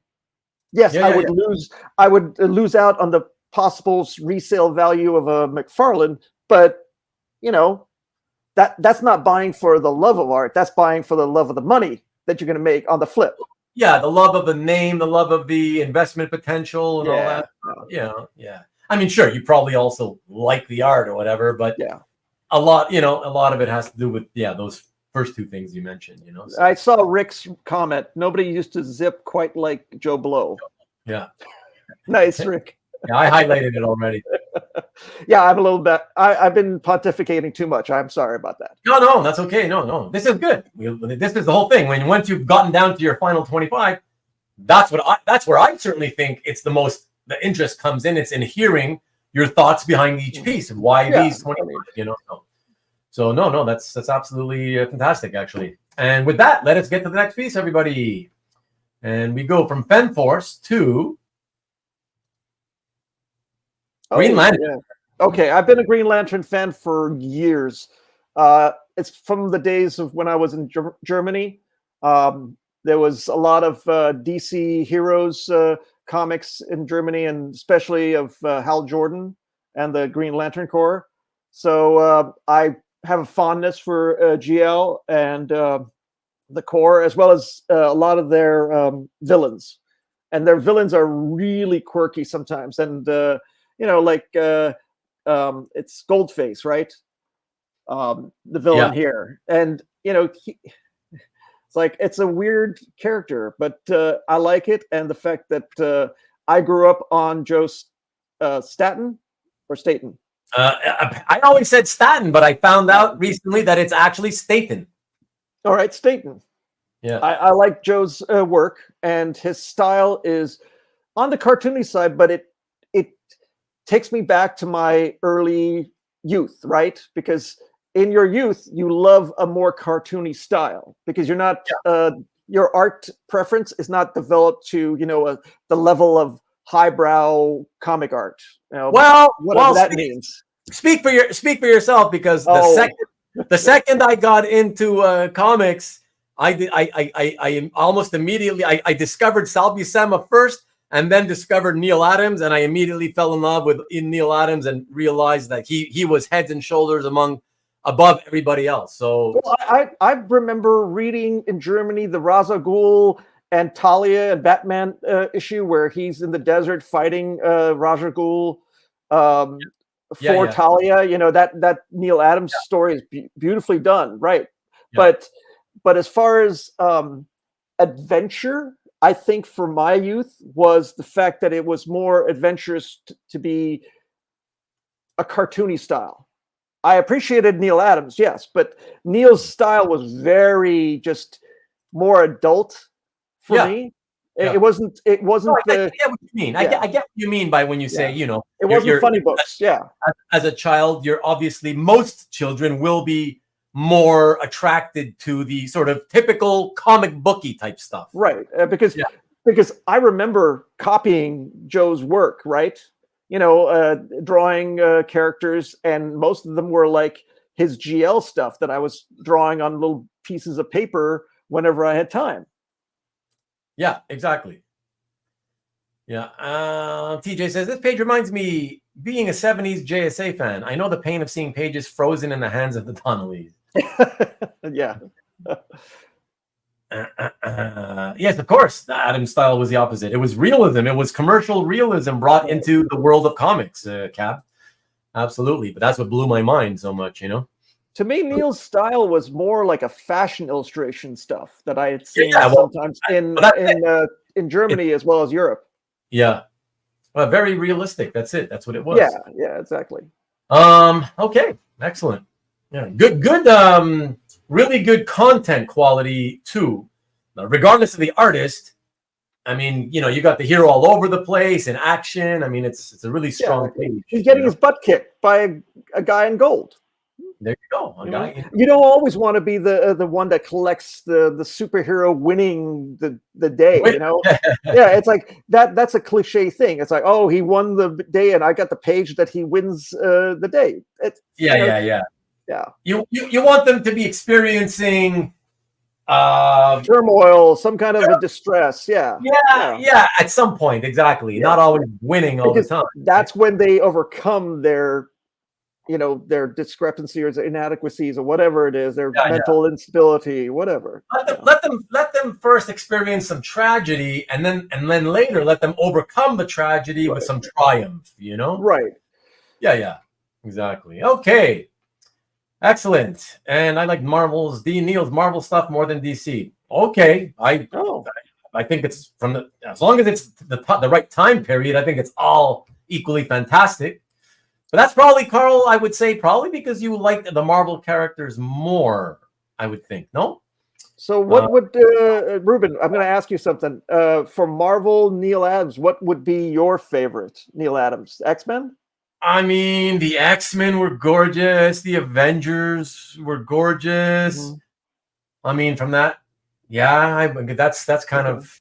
Yeah, because I didn't read Neil Adams Marvel. I read Neil Adams DC. So for me, I have no context as far as, you know, I've read him in my older age, but I never read him when I was in my youth. You know? Younger, yeah. Yeah. Okay, excellent. Thank you for that, Hart. And we will, you know what's funny, Marcus? Neil, as much as I love him, I find there are so many characters that he just didn't get the grasp of. He just couldn't draw them properly. Spidey's webbing was one of those issues. I mean, a lot of artists had that trouble. A lot of great artists like Gil Kane, John Buscema, they just couldn't get it.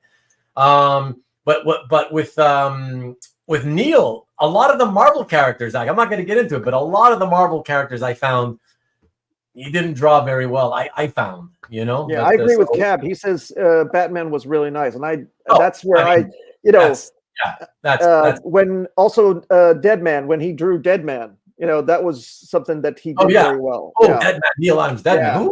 Yeah. Oh yeah. That's amazing. X-Men, wasn't aware of his DC stuff until late. Okay, there you go. Thank you, Karl. Like Kirby, yeah, exactly. Neil's Deadman was dead on. That's right. Hart, it is a lovely show. I'm trying to stay on as long as I can, but we'll definitely catch on what I miss on Rewind. Okay. All right, Cab. Thank you, Cab. All right, let's go on to the next piece. And for that, we will show you this. Okay, so this is, let's see, Airboy meets Prowler. And I remember reading Prowler during the 80s boom. And I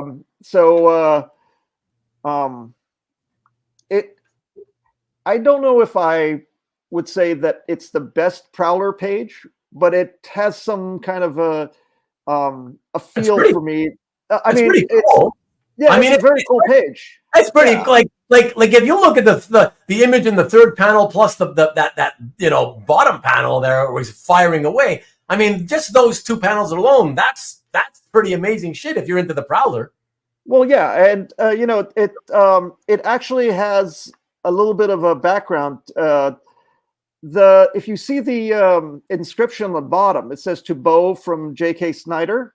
Yeah, it's Bo Smith, the writer for Warrior and stuff like that. And I actually bought it from him, from Bo. Oh, okay. Bo was letting go some stuff on eBay. I don't know what. I came on the tail end, so this was one of the last pages that he had for sale. So, and this is when I was into a little bit of crime noir kind of style, but it was really cool for me to pick it up from the writer that was gifted to by JK. So it's a nice little what is the word, history provenance kind of thing, Yeah. Oh yeah, nice provenance. Yeah, for sure. Yeah.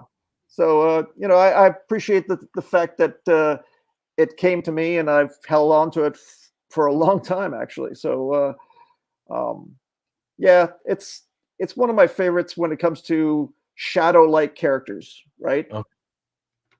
Yeah. That's the old what's happening there in that last panel. I mean, it reminds me of the page I got from you by Dan Speaker. Yes, yeah. Right. I mean, it's like so cool. Like it's like very shadow-esque, and it is, and this was a tie-up between that shadow page to keep or this one, right? I was kind of waffling back and forth between the two, but I had to make my own decision about it. Oh, cool. Cab says that Hart, I love your approach towards collecting comic art. It's really pure, he said. Thanks, Cab. Yeah.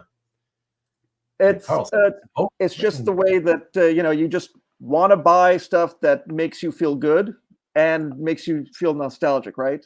So yes, and he agrees. This one reminds him of the page that I ended up buying. Yeah. So that's very cool. Excellent. Okay, let me come back to you, and let's hit the next piece right away and save some more time. I'm guessing we're going to make a good time today, everybody. I'm going to blow your minds. We're going to have a less than 3 hour show. Let's do this. Ooh. Stanley, keep talking. Elric. Elric, yes. On the Seas of Fate. What a long, bit of a long subtitle, but yeah, one of the many miniseries from the 80s that they were doing at the time. Yeah, so I've always been a fan of Michael Moorcock's Elric. I had a neighbor as a kid. What was that? Did you read the novel? Yes, I read the novel.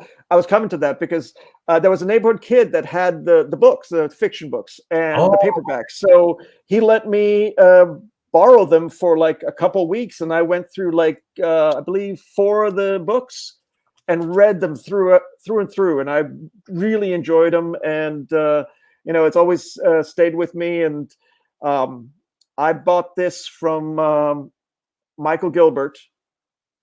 Directly. Okay.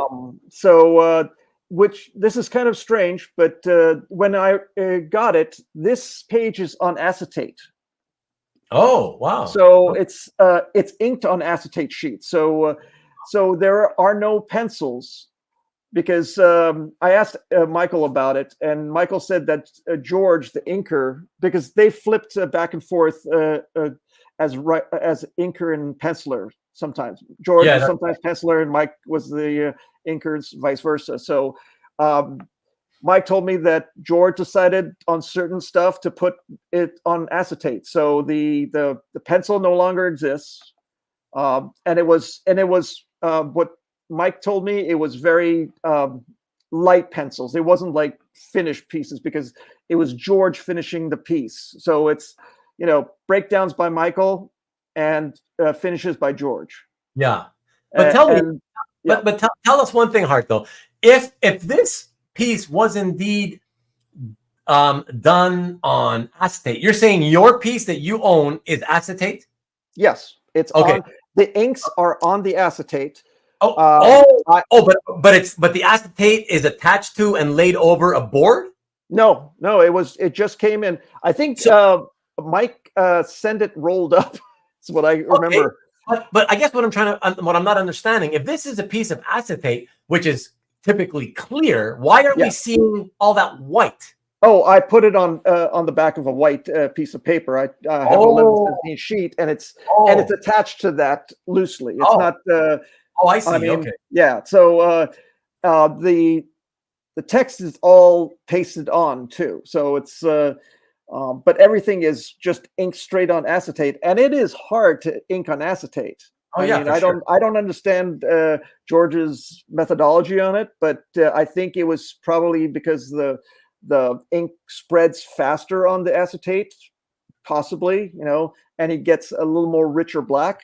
That could be a possibility too. But the scene is of Elric just, he's in a kind of a dark mood, and he's just talking to his sword Stormbringer, and it just personifies the relationship that I experienced when I read the books by Moorcock. And I always liked Mike's and George's series, or miniseries. So getting this was a really nice feather in my cap. CJ says he's amazed that the ink stuck when it rolled up. Yeah. So was I. I was kind of ink on acetate, though. That makes sense. It's not like paint. Paint, you might be scared it'll start to crack off, right? Yeah. But ink is not the same thing. So, well, I kept it flat for years in the portfolio, so it's never been out of the portfolio. Yeah. Except to scan it, of course. Yeah. And I like the way that Gilbert and Freeman seem to keep. Well, Freeman naturally, his own style naturally is this way, but. They made an effort. I could tell they were making an effort to keep with the P. Craig Russell style. Yes, yeah. Because he was the big name at the time. Right. That was the Vanishing City, I think, Russell did. That was one of the storylines. Yeah, the Dreaming City. I think. Okay. Yeah. Russell did an awesome job, but I'm late to the party as far as collecting Russell, so. I'm really happy to get these two guys, and I always liked the Sailor on the Seas of Fate storyline or the book, right. So it kind of was really good. Matt says that acetate gets brittle, though. I can understand that, yes, because of the drying process. Yeah. Having said that, I used to own I guess it was still from the 80s. Some John Sable pages that when he was doing it also on acetate. Grell? I don't know if some of you guys know. Yeah, Grell was doing some of his issues on acetate. And I had some of those. I got rid of them because I just didn't. I don't know. When I got them in person, it just didn't look. They don't look great compared to on a bristle board or whatever. But they were in fine shape. I can't say that they looked like they were. I was getting scared to fold them over or whatever. Well, I mean, any amount of bend or crease in the acetate will affect the ink, the substrate that's on top. It's just natural. I mean, even if it's ink, it still will crack eventually. Or at least crease. Yes, and as I'm going to put it back up, Matt says Eric of Melnibone was Russell and Gilbert. Yeah, Gilbert. Yeah, and Coffee's asking, do you keep acetate inks in a portfolio? Yes. I mean, that's where I was keeping mine, but that's where I got it. I mean, it has not been in a frame. It has not been outside of the portfolio. The portfolio I have is acid-free sheets as well as acid-free plastic because it's a archival portfolio. It's not an Itoya. It's more expensive. So putting it in the oven makes a shrinky dink. I have no idea what you're talking about, Dwayne. I do. You know? you know what he's saying? Yeah, the shrinky dinks are these little back in the 70s there was these shrinky dink it was a sheet that you would cut out the character, Like, let's say it's My Little Pony or Superman, and you cut it out and you throw it in the oven, and the sheet would shrink up and coalesce into a solid, semi-hard, like acetate, kind of figure, cell shaded kind of thing. It's not a figure. It wouldn't be 3D. It just went from this big to this small, shrinky dink, and you could play with it, but nobody really played with those things. I mean, I don't. Well, at least I didn't. You know.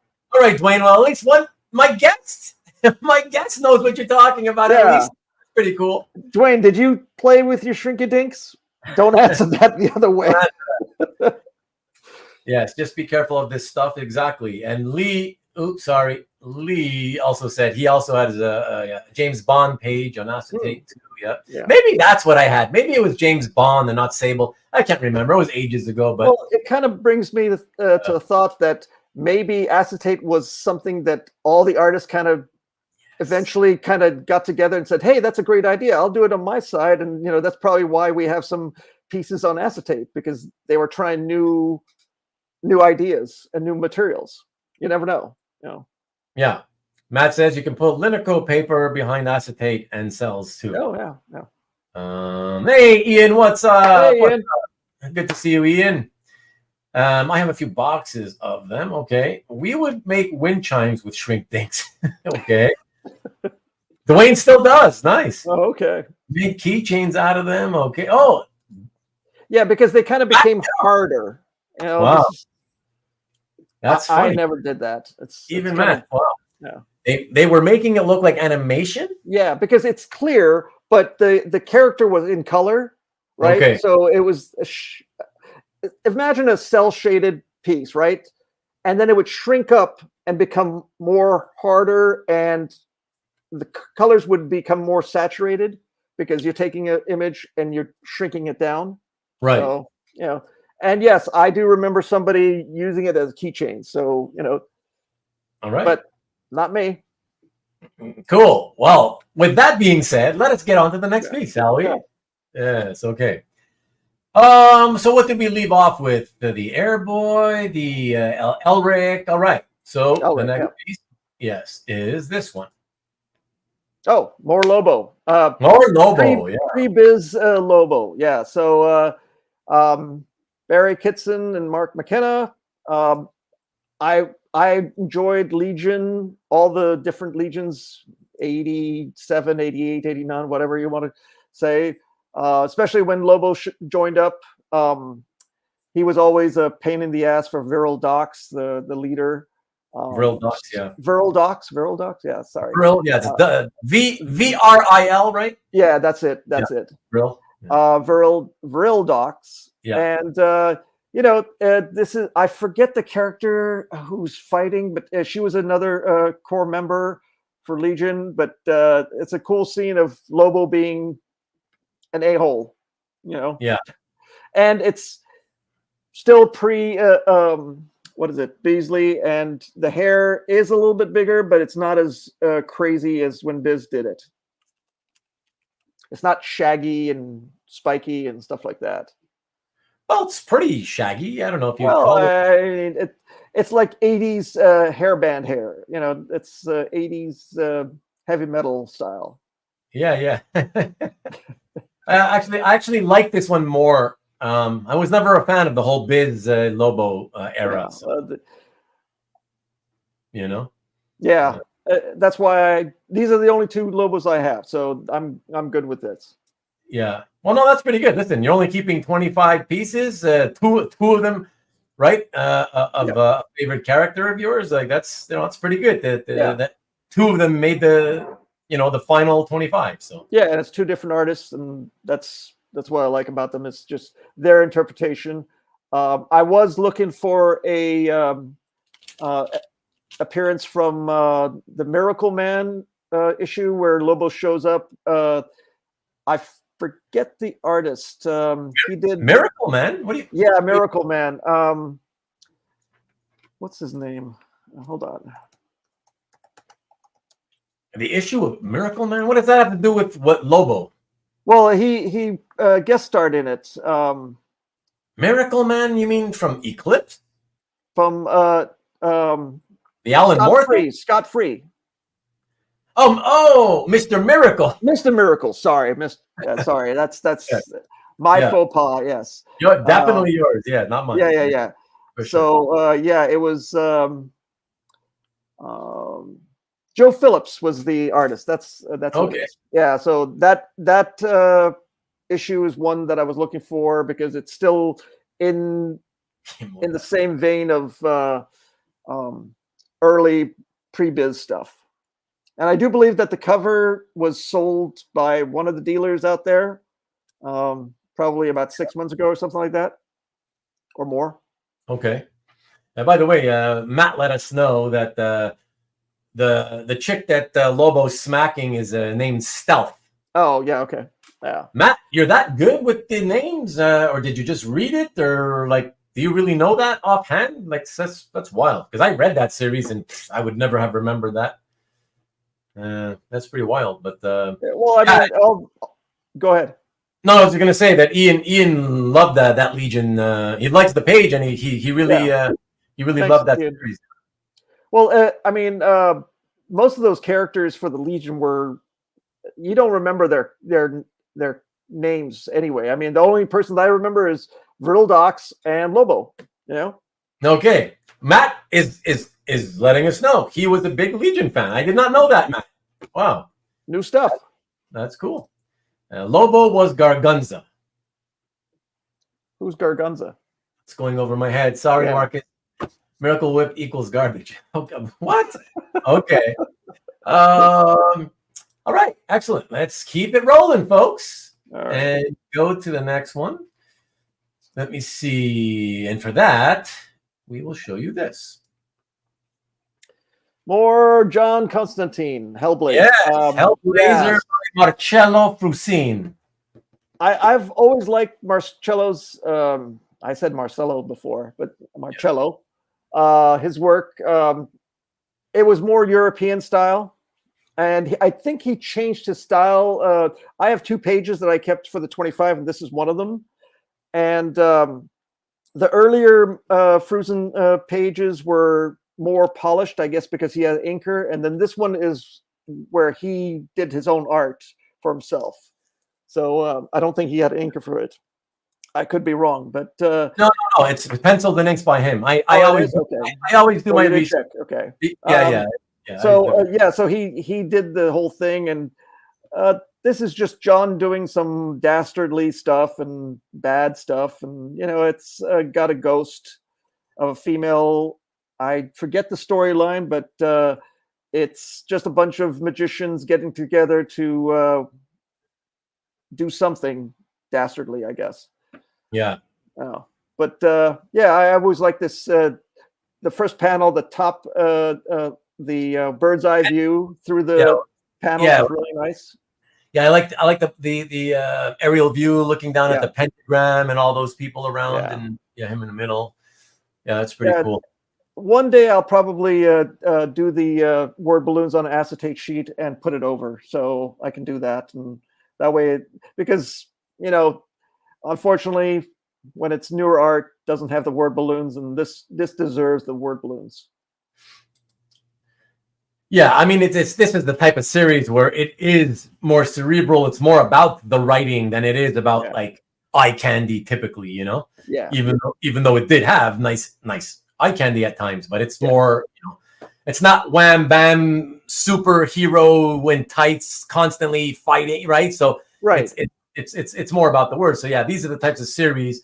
All the Vertigo stuff, really, if you think about it, most of them, it's more about, those are the series. If you ever really wanted your original art to have the words, those are the types of series that you really want them. Yeah, that's correct. I mean, the other Frusin page that I have for the 25 does have the art and the word balloons included. So so that was nice. But this one needs it, and I'll eventually put it together for myself and attach it. Yeah.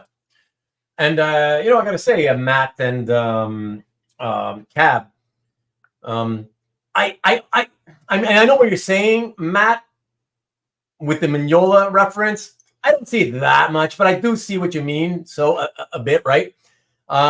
Interestingly enough, we're going to see a piece coming up that from a page that Hart has in his collection that is also, again, I believe, I don't know if it's from Hellblazer. I think it is, but it's another Marcelo Frusin page. Mhm. But the interesting thing is that on that one, I immediately thought, oh, Eduardo Risso.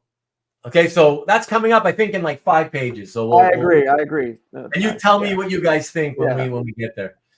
But for now, yeah, let's keep this rolling on to the not next. too many people like Frusin, I guess, because not that well known of a name, I'll say that. No, yeah.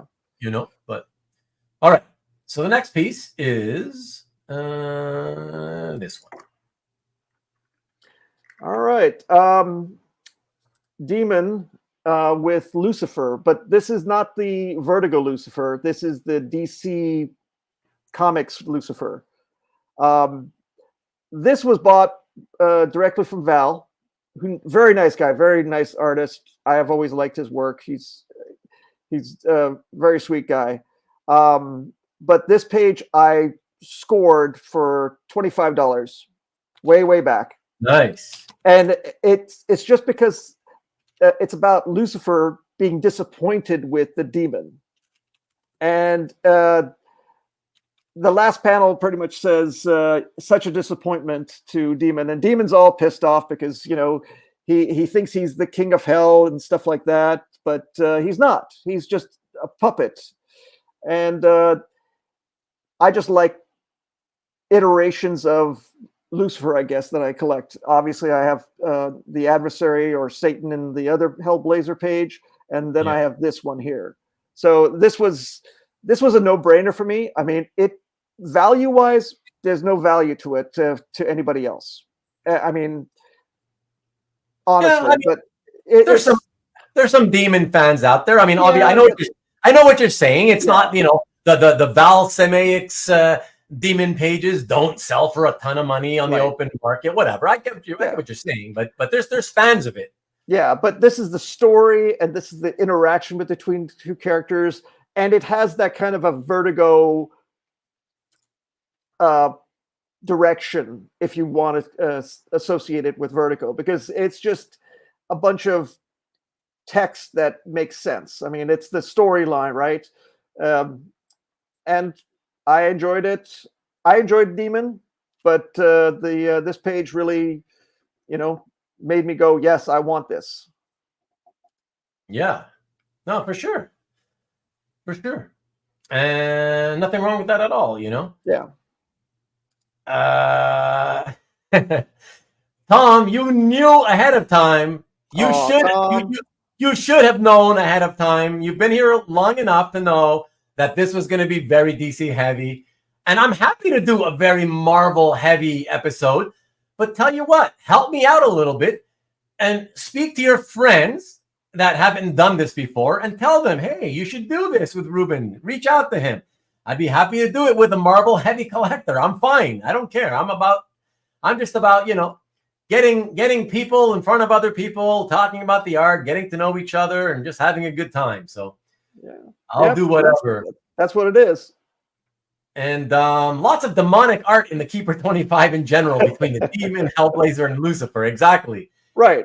And that, Kavi, you're right on the nose on that, because when I looked at what I wanted to keep, the ones that were really the keepers ended up being that demonic interactions. The fact that they're not the quintessential superhero type characters. They're not the tights or whatnot. It's not angsty. It's not any of that. It's just plain good stories, right? Because you got the adversaries and you got the protagonist, and that's what I prefer when it comes to reading a book. I mean, if it's fiction, the same thing goes for fiction. If I've got a book that I'm reading, I want to have a real protagonist and a real antagonist, that come into conflict. I don't want the what. No, he says, I enjoy the art, buddy. It just seems everyone is DC heavy. Listen, I get it. Listen, and it's true. And I've surprisingly, I've had quite a lot of people who who have done these shows with me, show and tells, and who had surprisingly quite a bit of DC more than Marvel. But again, it's not like I'm doing it on purpose. I don't even invite people based on what they collect. I more or less invite people on, hey, well, many reasons, but sometimes it's like, hey, I see this guy post a page. It's one nice page. I check to see, does he have enough art for a show and tell?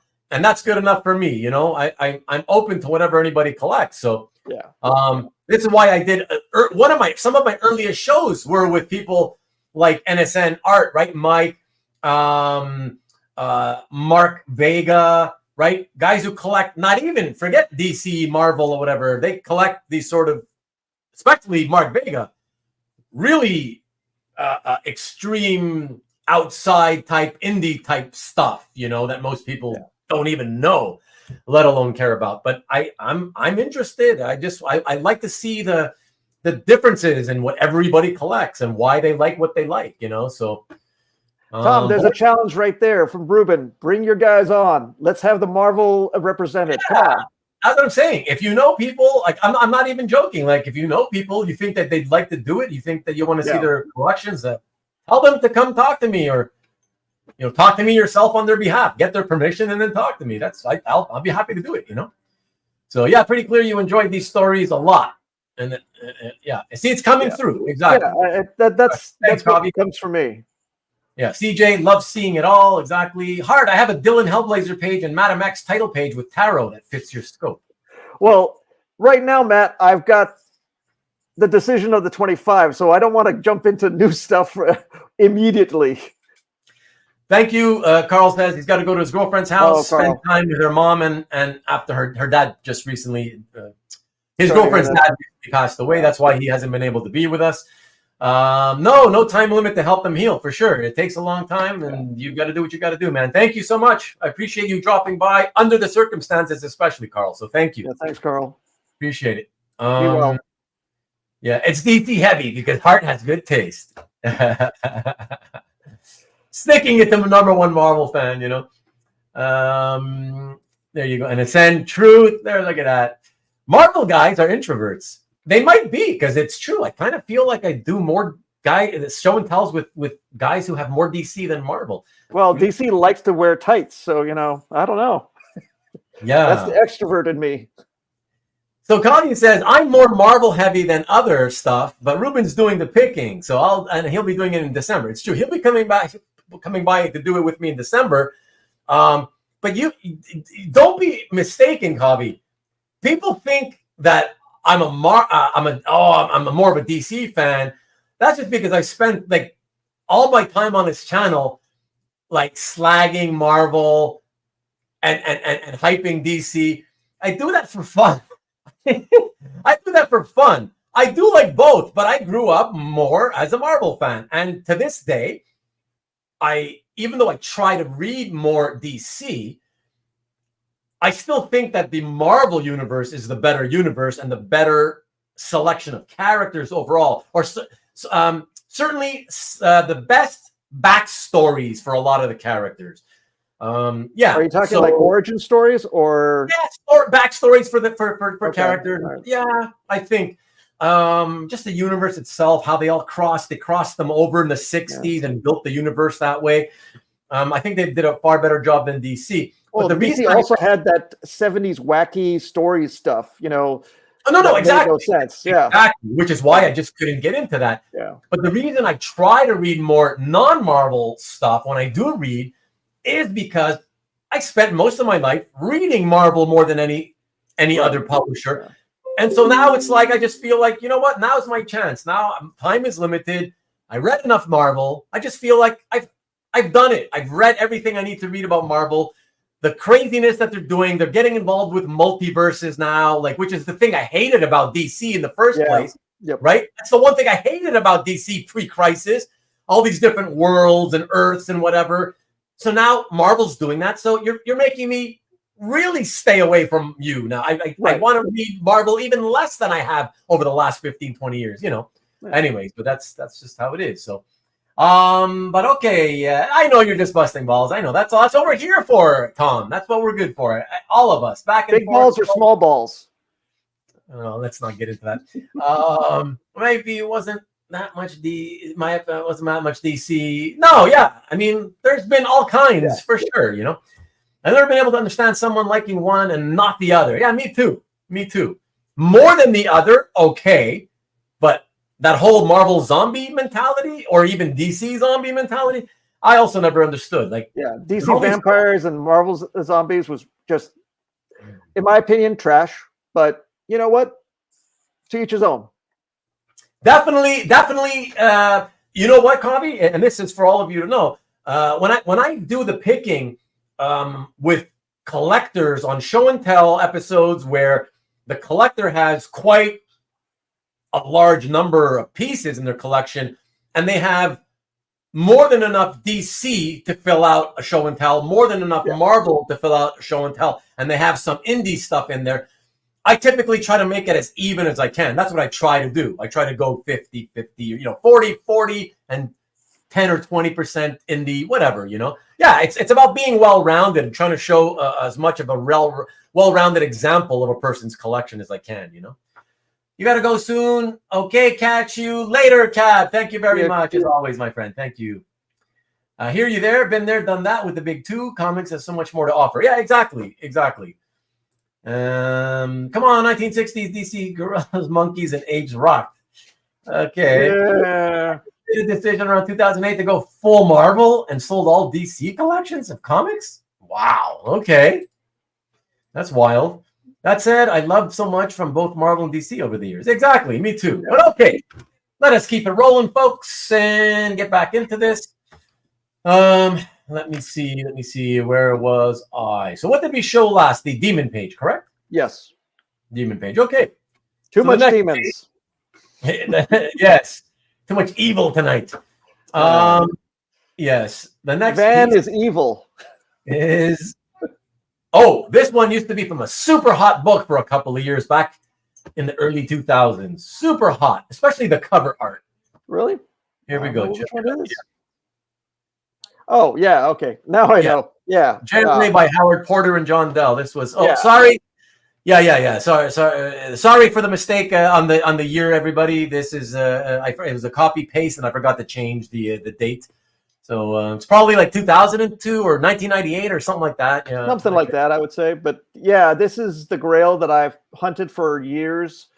I think it took me 4 years of asking the owner on CAF. Thanks, Jason. Have a good night, buddy. See you, Jace. Yeah, so it took me a while to acquire this. But when I did get the opportunity, I put the offer in, and they asked for a little bit more. And I was like, okay, I'm not going to lose out on it for a increase, you know, $200-300 more or whatever it was. I'm just going to go for it. So yeah, this is one of my favorite runs of Justice League. Grant Morrison writing, of course. I personally like blue Superman, so you know, there's no demons here. It's just the demon of actually there's an angel here. So I guess I have an angel and demon fixation. I don't know, but yeah, the page is mine, and I've never let it go. And is the bad guy? Is that a guy created? Is that created for the series, or is he like an unknown version of a well-known character and I just don't recognize? No, it's just if you recall the JLA, Grant Morrison couldn't use Hawkman because he was being used for other storylines. So he created another character that was an angel that came down to Earth. Oh, okay. And this series, this part of the storyline, the hosts of heaven come down to pass judgment, and this is a angel host of the Bull Choir or something like that. I forget exactly, but he's pretty much just an angel, archangel of some kind, wanting to destroy the world. So So Superman's the only one that can stop him, essentially. So I always like the commentary by Flash, because Flash has always been the comedian in this team, but he's the glue as well. So he mentions that that Superman is always, thinks that he doesn't live up to his expectations, but here he is fighting an angel and winning, or at least holding his own. Okay, Marcus is saying Zor-El. Is that the name of the character? No, that's the character that Grant Morrison created to replace the Hawkman persona. Oh, yeah. Okay. So and Zor-El became a popular character for the series, and I think that there's a few collectors out there that like his stuff, or the character, so to speak. Okay. Dan likes his page too. Yeah. No, I love it. I like Superman Blue as well. And So yeah, and the John Dell's inks are super, super clean. And it is, I've tried to look for, whiteout, and I cannot find any. Okay. So it's beautiful. Very, very nice. Yeah. And this is, folks, what you would technically call, if you want to be super specific, it is indeed a splash, but it is a splash with one inset panel. Right. So there you go. Excellent. All right. And no, Marcus, it's not for sale. Karl says that Zor-El showed up in that new, that all-in book, the one that you just previewed this week, from DC. Okay, yeah. I haven't read that yet. Okay, interesting. The Crackle. Yes. Oh, Kirby's Kirby's in there, yeah. Oh, thanks, Cobby. I always forget. I did do it once earlier tonight, but yeah, thanks. If you're watching, can you please hit the thumbs up? Just click the thumbs up. That's somewhere here below. I'd appreciate it. Thank you. Appreciate that, Cobby. And the original looks so much nicer than the colored version.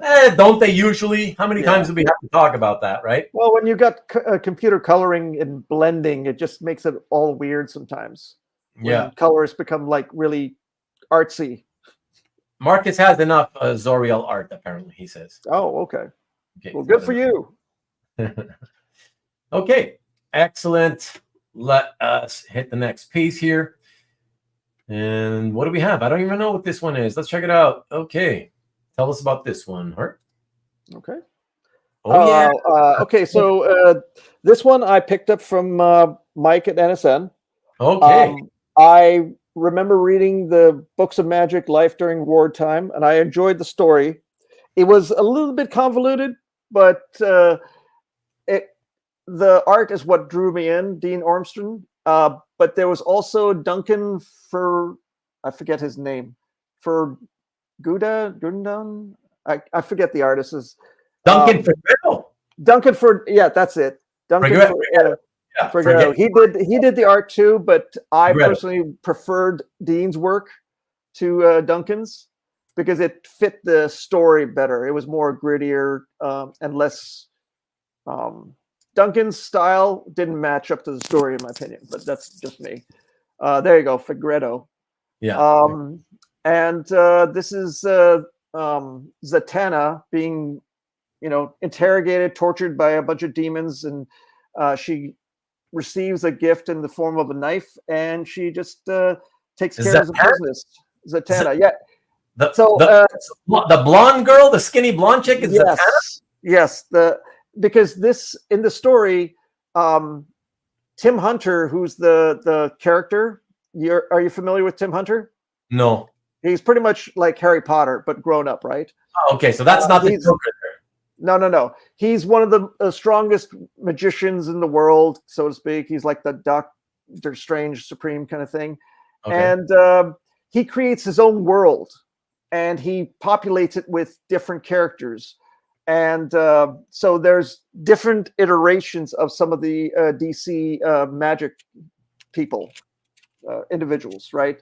So this is Tim Hunter's version of Zatanna. Wow. Okay. I can't answer why Zatanna is blonde. I forgot about it. Maybe Mike from NSN remembers, but it's just, Dean has a great way of showing violence, in my opinion. And this page was on his site, and I picked it up. It's been in my collection since. And it Okay. made the 25. It's really creepy cool. That's how I describe it. It's really creepy cool. I love it. I love it for that reason. Well, it's got more demons in it, right? Yeah. It's it's pretty awesome. We have a first timer here, everybody. If anybody knows him, let us know. He's asking. Antoine Dennison asks, why is Zatanna blonde? And that's what we just kind of, I guess you heard the explanation already. And Antoine's really cooking tonight already with his second comment. Reminds me a bit of Ted McKeever. Yes. Yeah. That's what I was thinking when I saw it. Yes, exactly. Actually, also Teddy Christensen a little bit.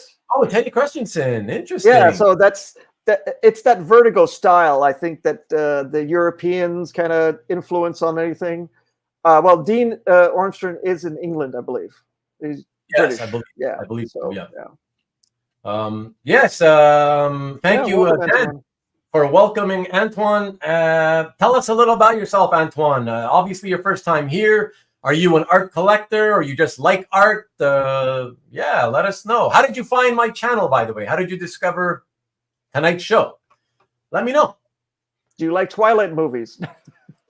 Shall we start talking about who the cutest actor in those movies are? No. Yeah, and do you like Blade Runner? Oh boy, that's an inside joke, Antoine. Just watch the other shows, Antoine. You'll be caught up. Just watch them all. Yeah, you're gonna have to go back and watch a lot of everyone.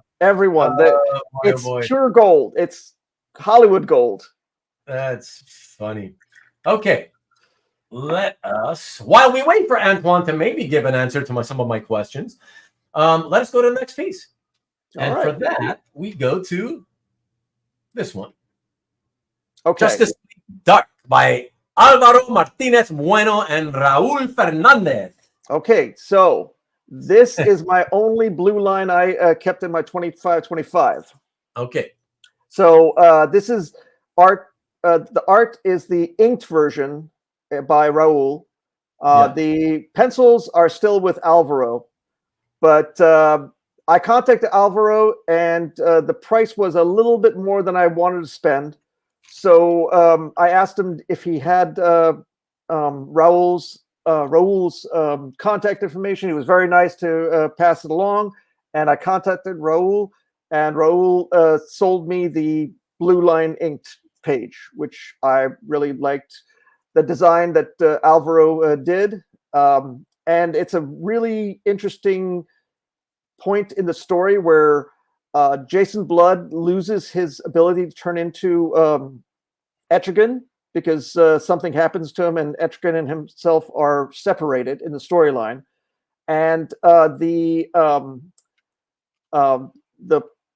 demons that are attached to him are the. Do you remember the names of these demons? The demons 3 or something like that. Oh, I don't.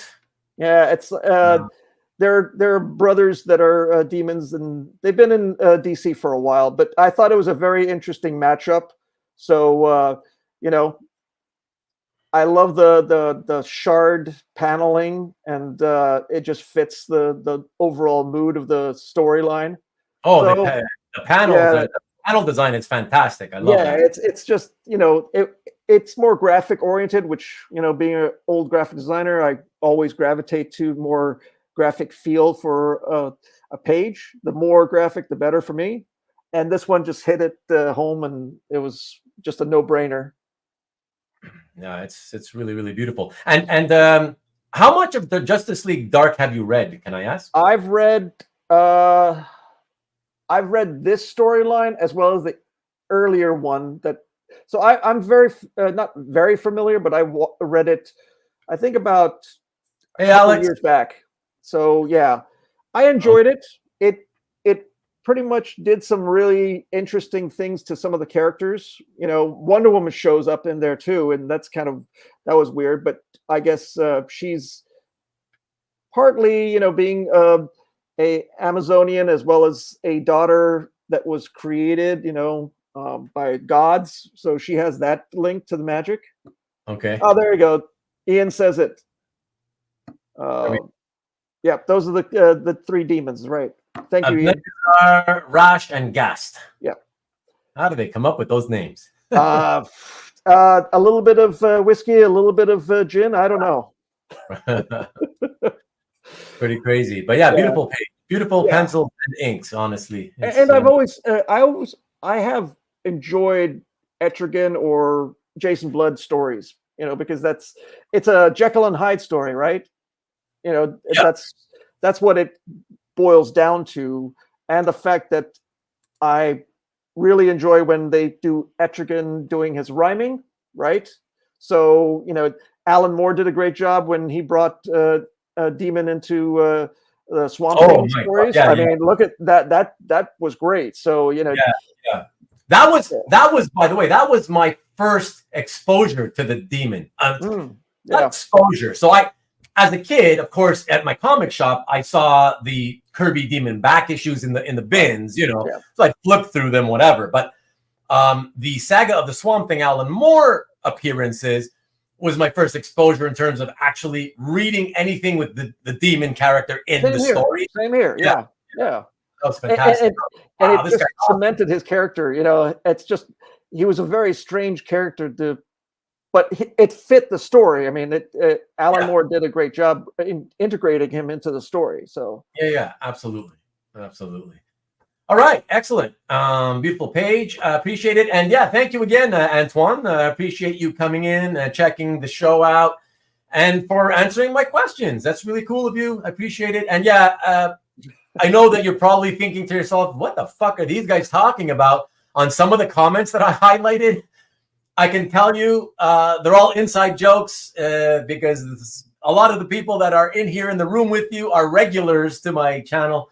And so these are inside jokes that go back to many previous episodes and so on and so forth. And we're all friends here. We're all friends, exactly. Yeah, we all bust each other's balls. So you're welcome to hang out every Sunday night. I do a show. So but definitely go watch the other scene so you know the inside jokes, right? Yeah, right. Yeah. And nobody takes anybody seriously. We're all friends, like Hart said, and so. But I do hate Rubén, Antoine. Okay? No, he truly hates me. Yeah, and I always think he's a loser. Yeah, that's right. Okay, so big a loser. Yeah, because he knows that huge. He knows that I'm honest with him when I tell him that. So he's like, oh, okay, at least you're honest. So he's okay with it. Honesty is the best policy. And, you don't want to hurt somebody, but sometimes you got to tell it to their face. Look at that, Kavi. Kavi's doing the job tonight, man. Blade Runner opinions aside. Make sure to hit the thumbs up so more comic art people can find the channel. Yes, thank you, Kavi. Appreciate it, man. That's Rubén, awesome. we need more friends. Is that what you're saying? You want more friends to show up? Okay. All right. Just trying to figure that out. I guess I don't need any friends. I've got all the friends I need. It's a van.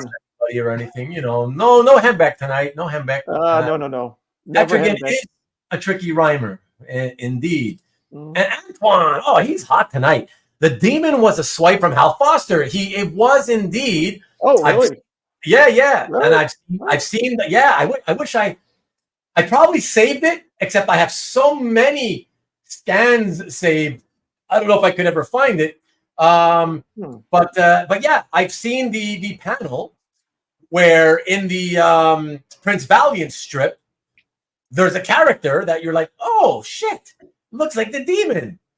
And that's really? Where he that's where he got the idea. I gotta look this up now. I'm gonna be on a mission because this is way crazy, the correlation there. Yeah, I don't know if it was it a chicken on his head? I can't remember, but I'll take your word for it, Antoine. But I remember seeing it and thinking, oh yeah, that's pretty cool, Yeah. So this is really an Illuminati meeting. Mm-hmm. Backwards and forwards. Yes. Yeah, you see many of your calf cronies in the chat. Yeah, exactly. There you go. Exactly. A lot of crossover, We're all paid participants. I pay a lot. Yeah, a lot of nothing. Marcus gets royalty checks all the time, every month. There we go. Okay. All right. So sometimes you got to break a few eggs, CJ. Yeah, exactly. Why did the Demon cross the road to get the chicken off of his head? Okay. Next. Yeah, next. All right. Thanks, Kavi. Let's see. So, yes. So here's the page I was talking about earlier, guys. So check this one out. Take a look. And tell me, for those of you who are familiar with 100 Bullets and Eduardo Risso's art on that title, tell me this doesn't look like it was done by him. Wow. Fantastic. Just beautiful, beautiful page, man. I can see why you would want to keep this one, Hart. Yeah, this is the magician Gant, I believe his name is. I forget. Yeah, it is. And I've always liked his character, so he's not a very nice person. But this has a very much Risso feel. Yeah. So I was surprised that when Marcelo changed his style to the other the later one that I had, the page. Right. And it's just, I think it's maybe because he just felt that he wanted to change his style, or he was rushed. You never know. Yeah, I don't know. It doesn't look. It doesn't look. You can usually tell when it's a rushed version of a guy's style. That simply looks like a change in style for whatever reason, But purposely done.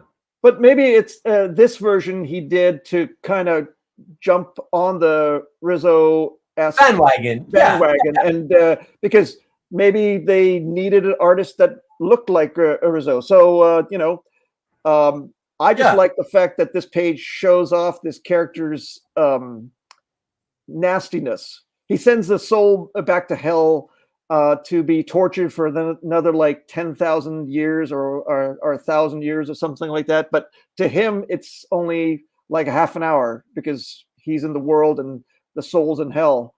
So it's got no John Constantine, but it's a major character that eventually becomes an antagonist to John in the later issue. So, I also have a weak spot for scenery that is got pipes, I guess you want to call it, because sometimes I do like that kind of stuff. It's just architecture that is not just people's talking or faces and that. So yeah, I totally get it. Because I'm with you right there. I mean, I ended up buying a piece of Mike Perkins's a page from his Lois Lane series. I bought a few pages, but I bought one of them in particular because it featured a scene kind of like in an underground garage, and it also had like pipes, and that's really what I liked about it. I just like the mood that some of those types of things add to a scene, Yeah, exactly. I mean, you even got the Perkins Batman with the Batman signal on the building. Remember that one? Are you talking about one that I have? Yeah, the one that you have. With the Batman? Oh, the one that I posted recently. Yeah. Right, okay. Right, that one. Yeah. So that to me is a good example of what you're saying. It's just the, right, architecture. It's the architecture that makes it. Yeah. And no, I don't care about bricks, guys. So no brick talk. You don't care about bricks, but Marcus says that you like it when they lay pipe. Is that true? Marcus, are you offering? Frusin did start with the Azzarello written run. Oh, interesting. Well, that would make sense. Yeah. Okay. And as usually works with Risso. Yeah, exactly. Okay, perfect. Thanks, Mike. I love the knowledge dropping. It helps. That puts it all together for sure. So it was purposely done, not coincidence. I have to agree with Ian about the villain Donald Sutherland look. I didn't really think about it, but yes, you're right. That old Donald Sutherland in recent years, he always had that big bushy white beard, Yeah. And I could see Donald Sutherland playing this character totally. That demon story is similar to Rubén's origin. Tom Grummett drew a goose on Superboy's head and Vivian ran with it. Nice. Good one, TJ. I love it. Just need a rose. Okay. I was just Donald Sutherland? What? You missed the word there, I think. You were just watching Donald Sutherland? I don't know, Danny. All right. Well, let's keep it moving. And for this next one, it's 4 pieces in one, everybody. Oh, yeah. Check this out. There we go. Okay. So this is by a friend cartoonist of mine, John Morris. He did an anthology with several other artists that was called Boo. and I remember seeing the first issue, and I inquired about the cover, and John told me that it's not just this cover; it's part of all the four issues that were coming out. I believe that they were digital issues, Okay. except maybe for issue 1 or 2 was printed, but then I think they went digital with the other 2. But I inquired about the whole thing, and he agreed, and I bought the whole lot. And this is a one piece, because even though, yes, it's 4 covers, it's still one piece of the whole. And it's got like the EC Comics kind of vibe, as well as characters that for DC, like Phantom Stranger or Spectre. So if you look inside, there's little tchotchkes and stuff. Antoine's asking how large are the book covers? They are probably 8.5, 11 by 11. Oh, really? So they're smaller. Each one is smaller size. They're smaller, yeah. But together they make a rather large piece, yeah. Okay, there you go. So approximately 8.5 by 11, Antoine. And then side by side. So yeah, multiply that by 4, I guess. On the width, anyways, not up the length, But it's got a ton of little things inside the bookshelves, as well as in the background. So, and being a EC horror fan, as DC horror fan, Phantom Stranger and so forth, and Spectre, and even the witch is coming out of the coffin. That's a little throwback to EC's. What's the witch character in EC? Is it just called the witch? The witch, I think. Yeah. Yeah, the witch. So she's in there. She's kind of coming out of the coffin. But is that the witch coming out on the left hand on the first cover? Yes. Yeah. Oh, from okay, because from here it looks like it's a male character that's coming out. Well, she's very cartoonicized. Okay. I think it was what John's primarily a cartoonist, so his style is very non-traditional, and that's what I liked about his style. Yeah. And I love the style. Yeah, this is a cool cartoon. And he did a comic called a comic called Jeremy, and on the right-handmost side, on the last cover, number 4, there's a little frame that has a character that's kind of smiling. That's his character, his own creator-owned character, Jeremy. So Jeremy's like Frankenstein's son or something like that, if I recall correctly. But Jeremy spoke in class today. That's what the news. I heard that. Yeah. The news, just so everybody knows, I heard that today. Oh.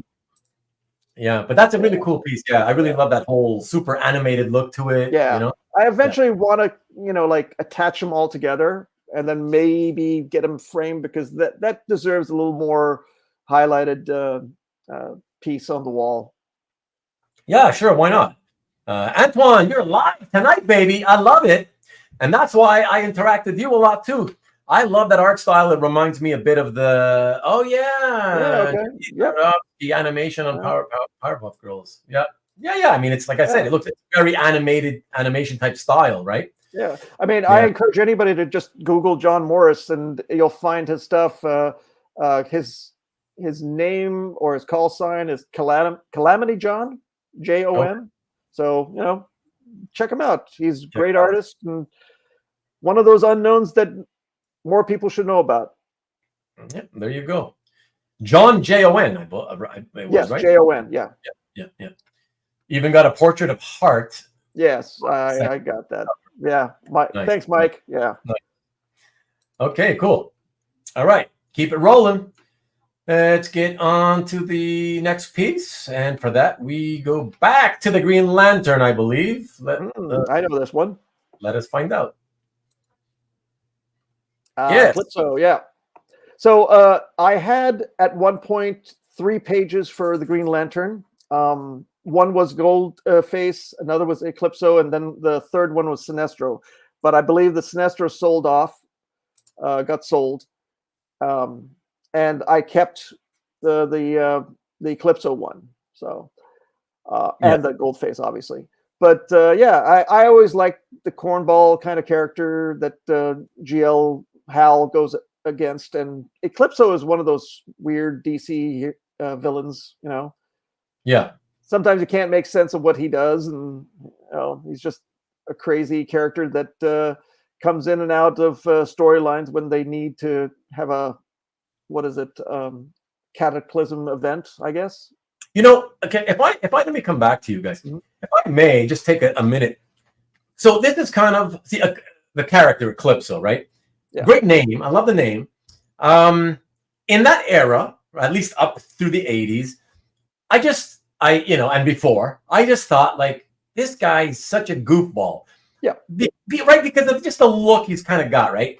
And it's another example of what we were talking about earlier about how I thought that just the Marvel universe was always just more interesting to me because I just felt the characters, not only their backstories, but the character designs, I always felt as a whole, there were way more better character designs at Marvel than at DC. And this is kind of an example of something where you can have a pretty cool character, but at first glance, you're like, what is this stupidity? Like, right. Yeah. What a goof! Like, right? It's not grounded. It's not a grounded character. I mean, it's one of those like fantasy things, you know. Right. But it just the way they designed it, it's like. But again, it goes to show what I always said, that I always felt DC. Not only did they write down to their audience, they kept writing down to children, thinking they were just writing to 6 to 8 year olds always. But they also, because of that, I think it just rubbed off on the artists, right? Like, oh, we're making comics for these kids. Yeah.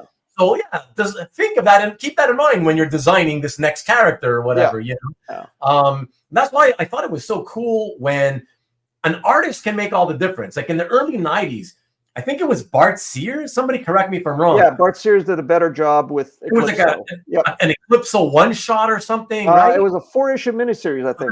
Okay, yeah, whatever. Something like that. Or it could be 6. They did a 4 or 6.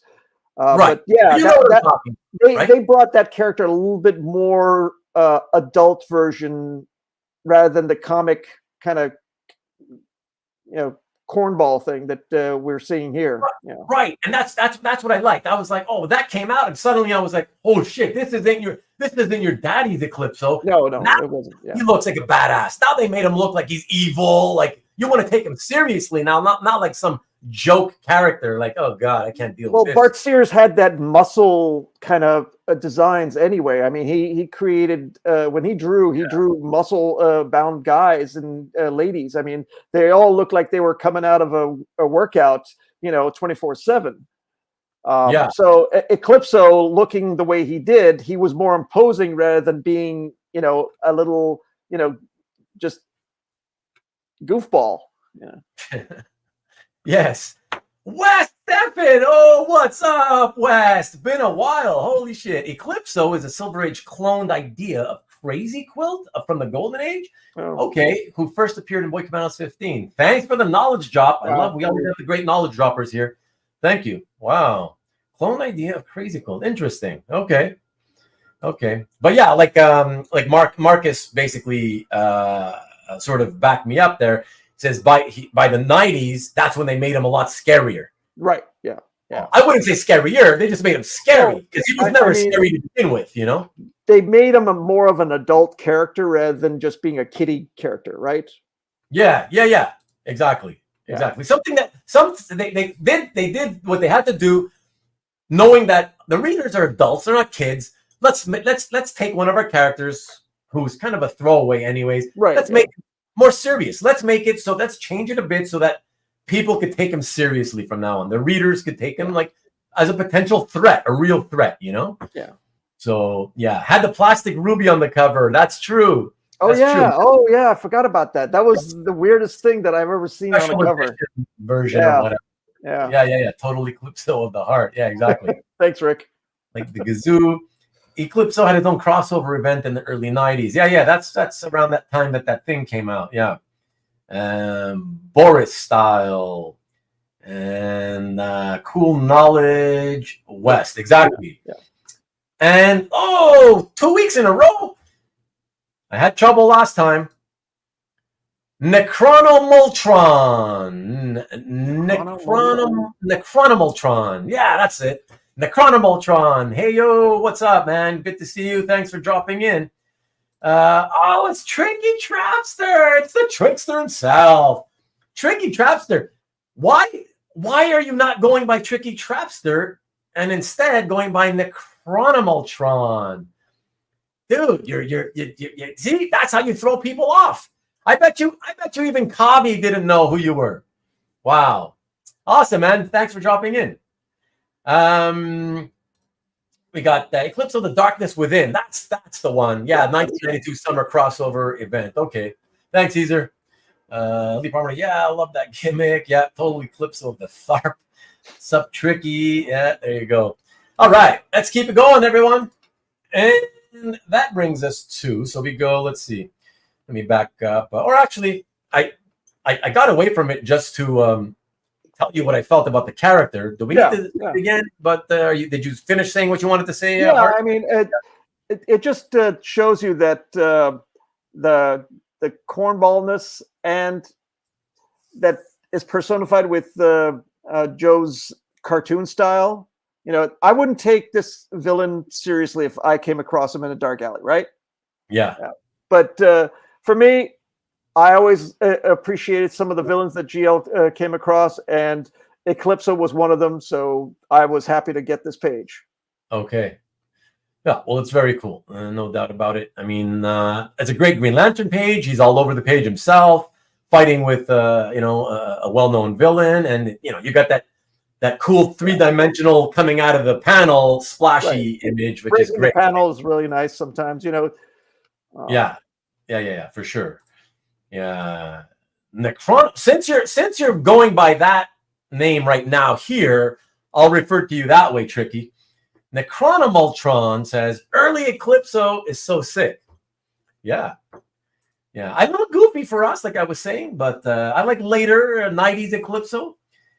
Just because he became scary, like Marcus was saying, Yeah. So okay, excellent.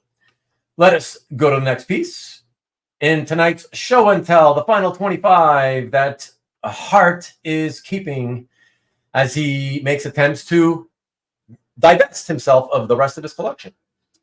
And for that, we go to this one. Check it out. Okay, so here's the other page that I picked up from Scott. Yeah, and this is the same character, Soames, the one with the Magnum handgun. But at one point, Blockbuster breaks his neck and turns it backwards, and he's not dead. He comes back as the character called Torque, a mobster that tries to take over Bloodhaven as well. And it's just weird. This is one of those weird characters. He shoots backwards, and it's just, but it makes no sense sometimes. Yeah. But I like the character, and it was seeing a character that you saw in the beginning of the story develop into another supervillain of sorts, right? It was a transition of a regular Joe Schmo, bad guy, dirty cop that becomes more of a mobster supervillain, not without any superpowers, obviously, but it was a weird kind of transition, but I liked it, and I went with it, and I'm happy to have this page. That's a nice half splash of Torque, excuse me, not Soames. Very, very cool. Yeah, and those are all good reasons. I'm curious. You became a fan of Nightwing. Can you tell us, I should say rather, when did you become a fan? Was it as Robin? Titans. Okay, so it was Robin. I'm quitting, and I'm just I need more of the George Perez, the whole George Perez run, and then afterwards, where he, they kind of transitioned him out of the Batman family into his own storyline, and so I've always liked him even as Robin. Dick Grayson, he's always going to be Robin to me, but he's also Nightwing and I appreciate the fact that they matured that character, even though Oh, me too. Batman has stayed his same age. Yeah. He Batman should be 172 by now, right? He's got so many kids that have passed him by. Check out that interesting comment from Ian. I love Scott McDaniel. Electrical engineering's loss was comics history's gain. I didn't know he had studied to become an electrical engineer. Wow, that's pretty cool.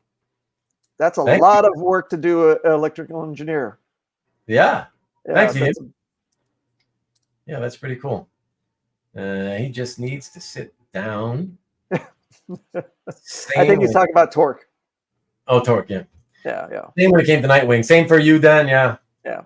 Yeah. Me too. Yeah. I think a lot of people feel the same way. Yeah, so. I mean, and it was nice to see him in Teen Titans develop into Nightwing, right? Yeah. The first iteration of the costume, and then it got changed a little bit more because the first one that George did was the ones with the little yellow feathers that looked more like the air acrobatic character that Dick Grayson used to be part of, or the Graysons, but I like the new version now, that his costume. Right. It's more simplified. It's more darker, more in tune with Batman family kind of thing. Right.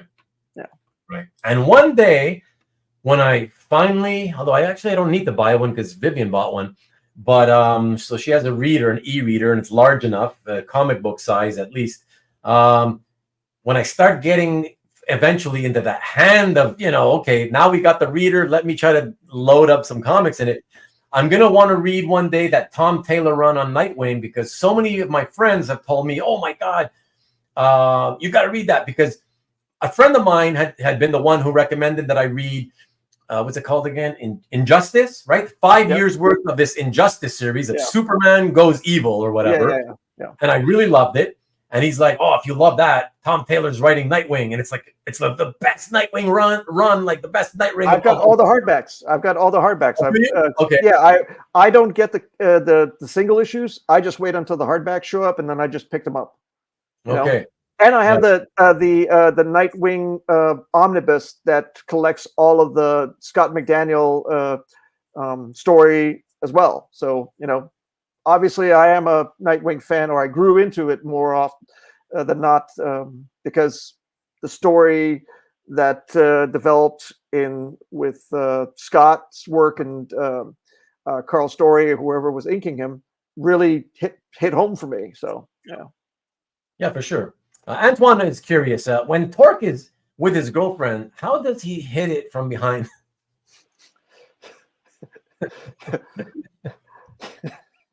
I don't know. Antoine, please send us a 4x6 image showing this schematic.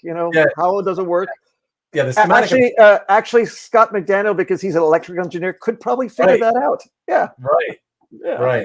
Right. I love that Antoine has made himself very comfortable already in his first appearance here. That's very awesome. He must hate you just as much as I do.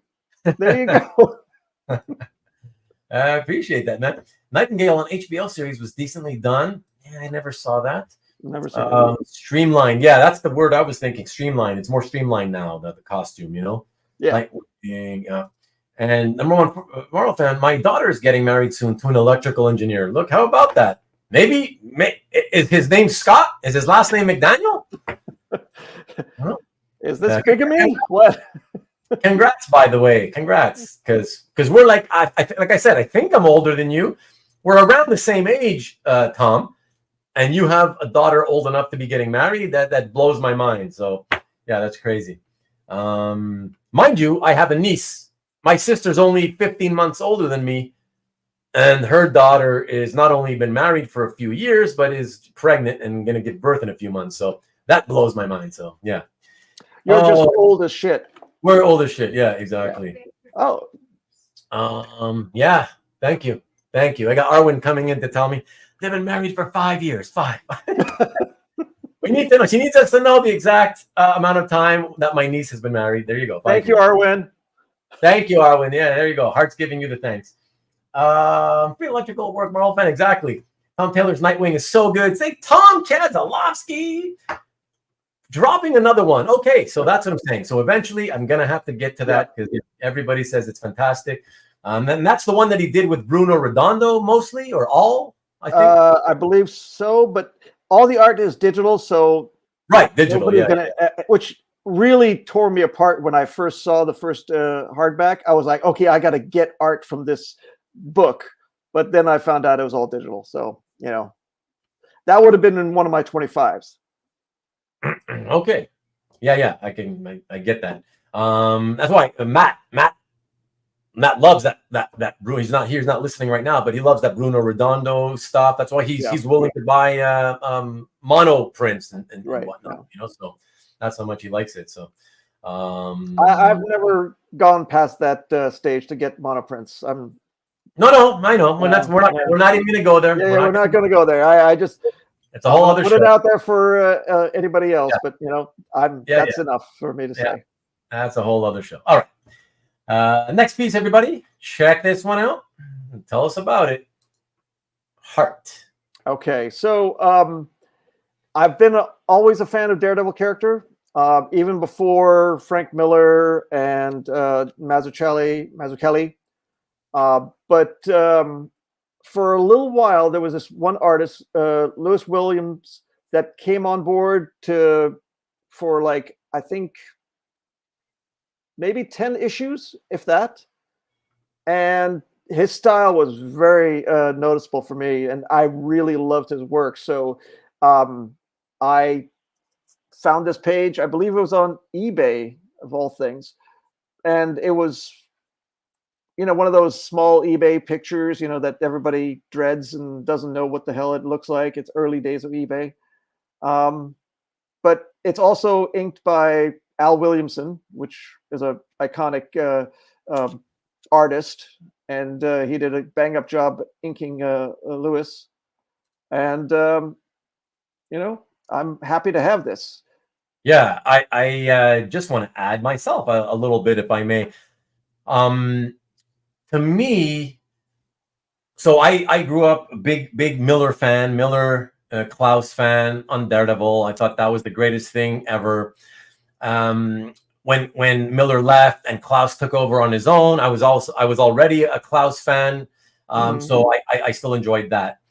Then he left after about half a year, and the newbie named William Johnson took over, and nobody knows anything about the guy. He stayed in comics for a cup of coffee and then he left.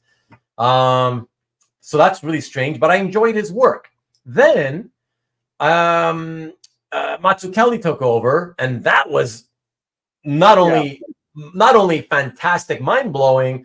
By the way, hey, Iger.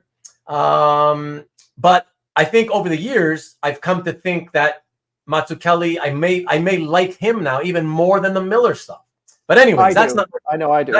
That's not the point I wanted to make. I wanted to make the point that no matter who these people were, whether they make a big name for themselves or not, I think Daredevil in the 80s, throughout the 80s, I just felt like they always had really good artists on the books. And like I said, William Johnson, he was the guy who did Daredevil 200, that great issue with Bullseye. Yeah, remember. And he, again, he came on to Daredevil, and like I said, stayed for a little while and left. Nobody knows why. And then after Mazzucchelli, not too long after, we had this guy, Lewis Williams, come on. And he stayed for a cup of coffee and he left the industry. And again, I don't know anything about him, don't know what happened to him, where he went, but he was great. I just thought it was great. And with Al Williamson inking, fantastic. I just think it's beautiful. The storyline that I really liked is this storyline. It's about a warrior witch doctor shaman that is in Hell's Kitchen, and Daredevil is trying to stop him because there's these ritual killings, and this is part of the storyline. And I did find somebody on CAF that had some of these pages from this artist. They're not going to let it go, but they're a fan just as much as I am of Williams' work. They are? Yeah, the art collector that's on CAF that has a few of these pages. Oh, you got a few from his run, or a few from this issue? from the run, Lewis Williams run. Yeah. I don't think he's put it on calf, but I contacted him a while back, and he showed me a few pages that he has as well. He shared with me. So, but I was like very much jealous there, because it actually has the witch doctor fighting Daredevil scenes that are really nicely done. They're like Mazzucchelli style. So yeah, very, very nice.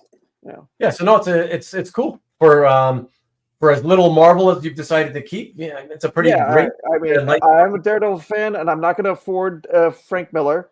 Right. Or I dropped the ball on Mazzucchelli when I should have bought stuff from Spencer Beck when he had a few. I thought that they would sit there, like an idiot. I was like, okay, Spencer's got them. It's been a couple of years now that he's been sitting there, and I'll get to him eventually. And then I had a few squirrels that came around, and then all of a sudden everything went away, and I'm going, oh, I'm being an idiot. Or I was an idiot, that's like, and now the prices are just as bad as, just as bad as Frank Miller stuff, so. Well, I wouldn't go there. Yeah. Well, I prefer Mazzucchelli's stuff to Miller. I mean, bar none. It's certainly a lot more rare because he kept most of his art, right? So, yeah. But I mean, Born Again was one of those storylines that I read and reread in trade paperback, as well as having the actual issues. So for me, I've always gone back every 2 to 3 years. I'd be like, oh, let me pull out the trade and let's reread this. I already know everything, but Nuke is a great character. Actually, I've talked about this. Oh, you might not have been here when I talked about this. No, I probably won. I thought Born Again was very, very good, but it could have been great. The reason I don't think it's great is because I couldn't stand that Miller put in that whole nuke thing. I hated it. Yeah, I like that. I hated that. Give me the red pill, the blue pill, whatever. Captain America and Thor show up all of a sudden. Like what? Like no. I think that it just felt like, to me, it felt like Marvel was giving him the edict. Like, yeah. We need this to sell better. Put in a few of our extra characters or other characters into the story. That's what it felt like. I don't know. And I think he was capitalizing too much on the Vietnam War movies that were coming out throughout the 80s at that time. So many of them, Rambo and those types. It was a reflection of the times, right? I mean, that's what Miller's kind of alluding to or showing you via the story. And Nuke is stereotypical, yes, but he was a part of the whole of the story. It wasn't just about Matt falling down and coming back up, because Nuke was one of those characters that, even though Daredevil wanted to put him down, he still saved his life. Look, I'm just saying, man, when that thing started, and I'm seeing, the art was beautiful, right? So it gives gravitas to the whole story anyways. And then you see Karen, or was it Karen Page, right? Page, yeah. Right? And she's like strung out. Right. That was a big deal to show somebody like that. Like, okay, they did it with Speedy, but Speedy, yeah, exactly. Speedy, who cares? Whatever. This is a big Marvel hero's girlfriend, right? Right. And it's not that just you're strung out. You're strung out, but you're so strung out that you sell out your former boyfriend or current boyfriend or whatever it was. The secret identity thing, yeah. Sell them out to the worst person you could possibly. Yeah. That was just mind-blowing at the time. And so I just felt like the whole story could have just gone with that, like about his being sold out, dealing with the Kingpin. How you going to get out of that? And I just feel you didn't need that whole nuke thing. That whole thing is like its own separate little side. But Kingpin is like the chess master. He's sending pawns and bishops into the field to fight Daredevil, right? It's all about positioning. In my opinion, it was a chess match. Tom agreed. I didn't like Tom. What do you know, Tom? Come on. The greatness of Born Again is all in the Ben Urich character. That's also true. I love Ben's characterization. Yeah. Yeah, but anyways, we're gonna get off track. Let's get Okay. back on track. But yeah, great Maybe page. it's Born Again storyline we'll discuss some other time. Exactly. Yeah, we need 6 other people to chime in and come into the show, right? We should do a show to talk about. It's all about Born Again, but not to talk about how great it was. Just to sort of let's see how we can talk about. Did the nuke thing have to be included or not? And okay, so you're gonna be on the con side. I got you. Okay. You know what? I lent it to my buddy who lives right here next door. Yeah. And he had heard about it for years and never read it, And I was like, oh, wow, you never read Born Again? Oh, you got to read it. Forgetting about the fact that I didn't love it. I kind of, I do love it, but like not as much because of Nuke. I'd forgotten about that. Mm-hmm. And I gave it to him, and I didn't tell him about that.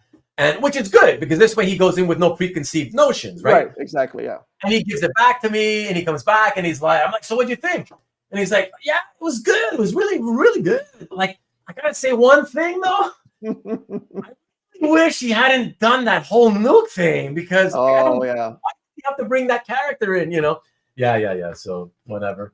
Yeah, I mean, there's lovers, there's haters. What can I say? Well, I mean, it's all part of the fabric that Miller created, right? So we can talk about it in another show. Bring Matt Kennedy in. We'll get together and we'll talk about the semantics of everything.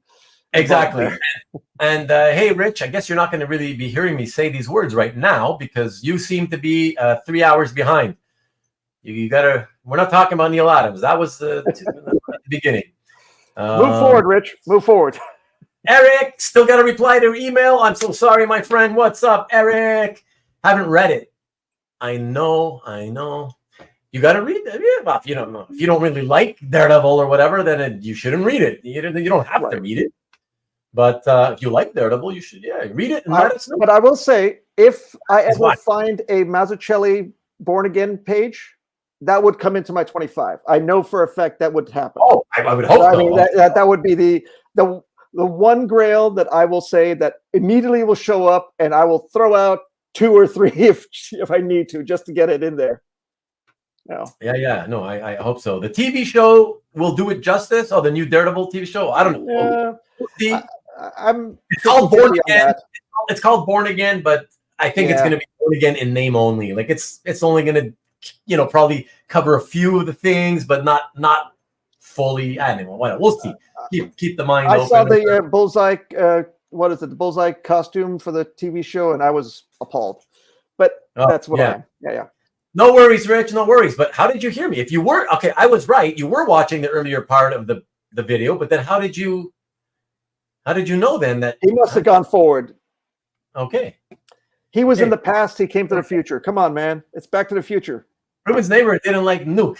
Convenient. Oh yeah. It's friggin' true. Okay. Is this a real neighbor or is this a made-up neighbor? AI neighbor?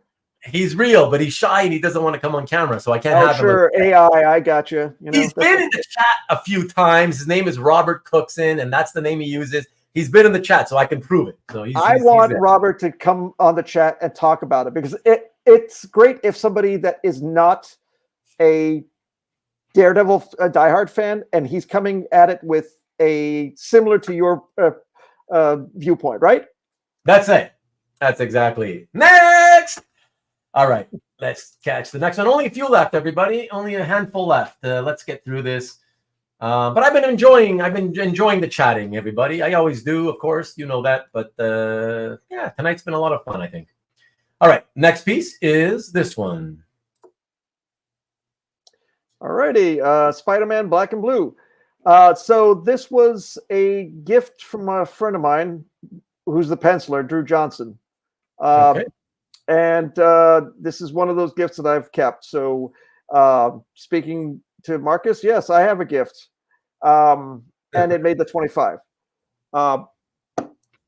I love Drew's work. He did work on Supergirl as well as Wonder Woman for a long run with Rucka, I believe it was. And he did this one shot for Spider-Man Black and Blue.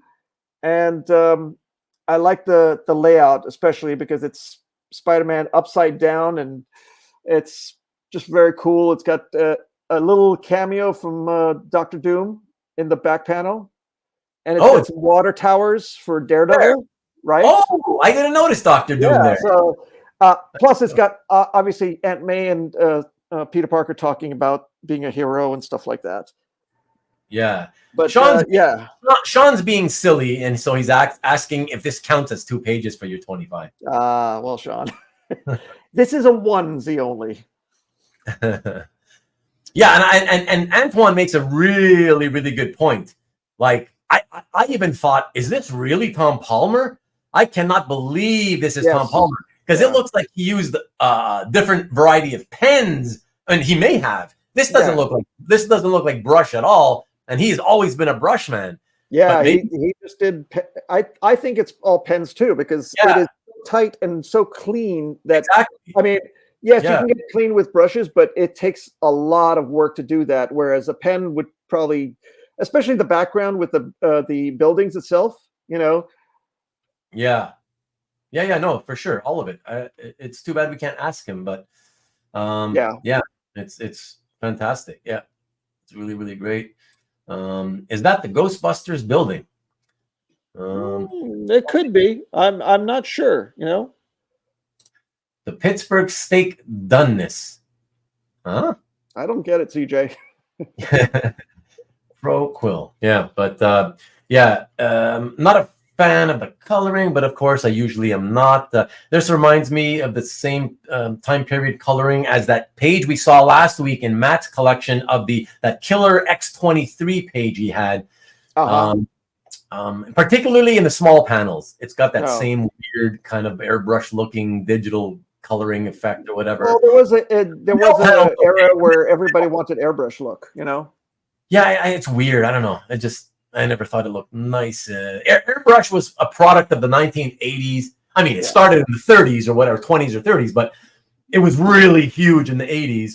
But it became Photoshop. I mean, that's all Photoshop now. Not you know, you got a Wacom tablet or Wacom tablet, and you just blend the whole thing out. And to me, doesn't give me the same feeling as, you know, just static dot pictures that you get from the 70s. Yeah. Marvel fan, number one Marvel fan, wants to know how much, if ever, for sale, Hart?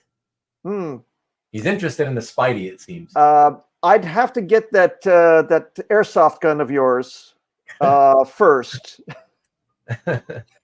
Tom told me he used a variety of different tools to achieve different effects. This looks like pans, but could be quilted. Yeah. Thanks, Rich. Right, Palmer and Chen look different. Yeah. Okay, let's keep it going. Only a few left. Here we go. Let me see. And another one from a book we've seen tonight. It's the second piece. Check it out. Okay, yeah. So this is movie-rific.